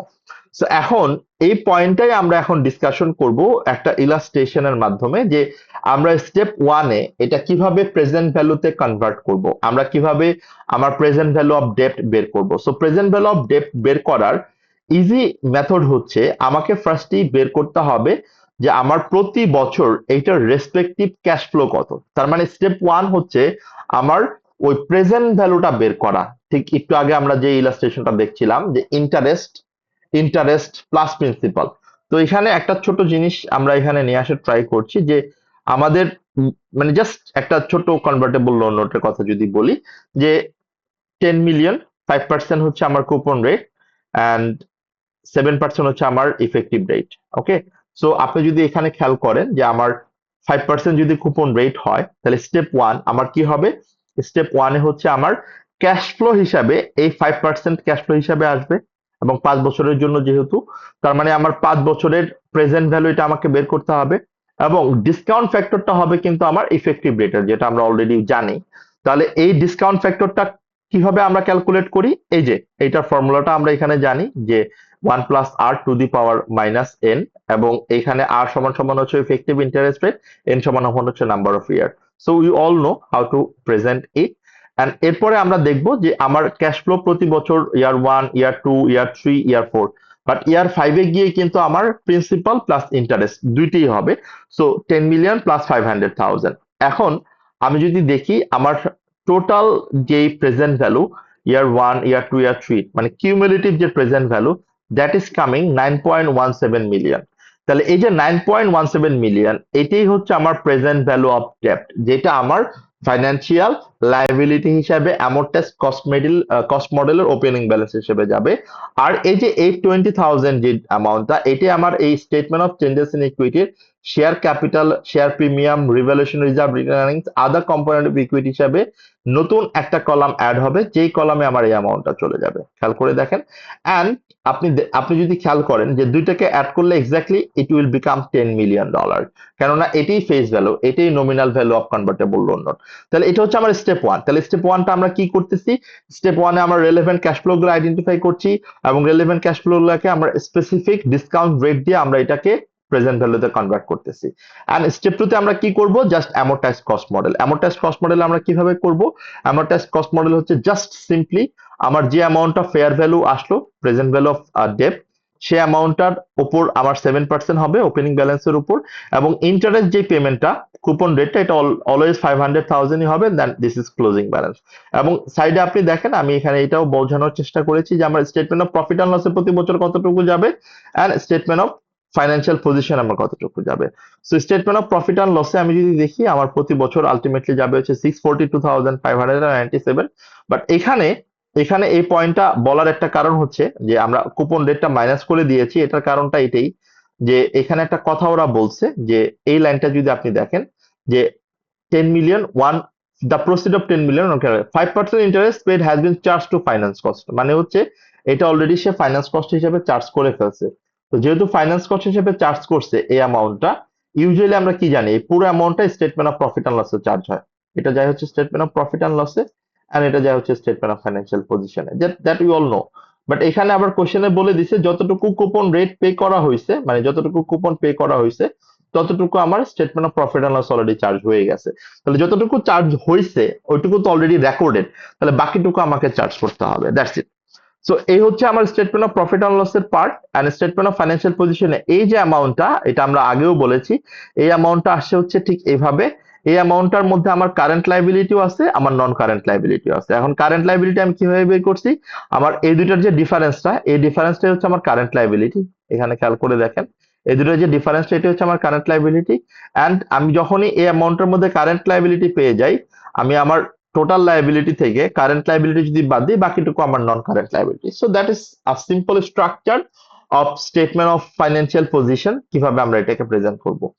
এখন if you allow me 3-4 minutes or 5 minutes, আসলে একই রকম ইলাস্ট্রেশন টেস্ট আন্ডারস্ট্যান্ডিং 4টা, এটা একটু আপনারা যদি একটু গো থ্রু করেন নিজেরা, অথবা যদি আজানের টাইম মনে করেন যে বেশি ক্লোজ, তাহলে এটা আমরা জাস্ট পরেও করতে পারি, মানে কোনো প্রবলেম নাই। পরে বলতে আপনারা হোমওয়ার্ক করতে পারেন। স্যার নেক্সট ক্লাস করলে বেটার হবে, এখন মানে তো এটা এটা আসলে নেক্সট ক্লাসে আমি আবারও দেখাই দেই, মানে আমি জাস্ট কোশ্চেনটা পড়ে দেই। নেক্সট ক্লাসে আমাকে না করলেও হবে, কারণ এক্স্যাক্টলি এই জিনিসটাই এখানে আমরা দেখলাম, যদি একটু দ্রুত দেখছি। বাট বাসায় আপনারা যদি দেখেন, ক্রেক ইস্যু 100,000, 4% হচ্ছে 3 year convertible loan note, market rate হচ্ছে 8%, দ্য কনভার্সনটা আমার only 1 equity share, conversion redeemable at par, তার মানে কনভার্সন হবে হচ্ছে অ্যাট পারে। এখন হচ্ছে যে how should they accounted for, all holders elect conversion, if no holders elect for conversion. তার মানে হচ্ছে জাস্ট দুইটা পয়েন্ট আপনাকে এখানে দেখতে হবে। যে ফার্স্ট পয়েন্টটা আপনার অলরেডি ডিসকাশন যেটা করলাম, যে আমার যদি কনভার্সন হয় তাহলে ঠিক কিভাবে আপনি কনসিডার করবেন, আর যদি কনভার্সন না হয় তাহলে আপনি কিভাবে কনসিডার করবেন। সো আমরা একটা গ্ল্যান্স নেক্সট ক্লাসে হয়তো এটা দেখে শুরু করব, নেক্সট ক্লাসের টপিক। সো আগামীকাল তাহলে আপনাদের এটাও হোমওয়ার্ক হিসেবে আমি একটু দিয়ে দিই, মানে এটা আপনারা একটু বাসায় ট্রাই করেন। আই এম নট মানে কি বলে ফোর্সিং ইউ, যেটা করতেই হবে, বাট আমার মনে হয় এটা আপনারা পারবেন। কই গেল, এডিট তো করতে পারতাম। তো তাহলে আজকে আমরা এখানেই শেষ করছি, যেহেতু আমাদের time is very very running light. So next মানে কালকের ক্লাসে আমরা হোপফুলি বাকি পার্টটা শেষ করব, ইনক্লুডিং, আচ্ছা অলরেডি আপনারা সিন করে ফেলছেন এই জন্য আমি এডিট করতে পারতেছি না। ঠিক আছে, including test on student 4। Thank you, আপনারা লিভ নিতে পারেন, রেকর্ডিংটা আপলোড করে দিচ্ছি।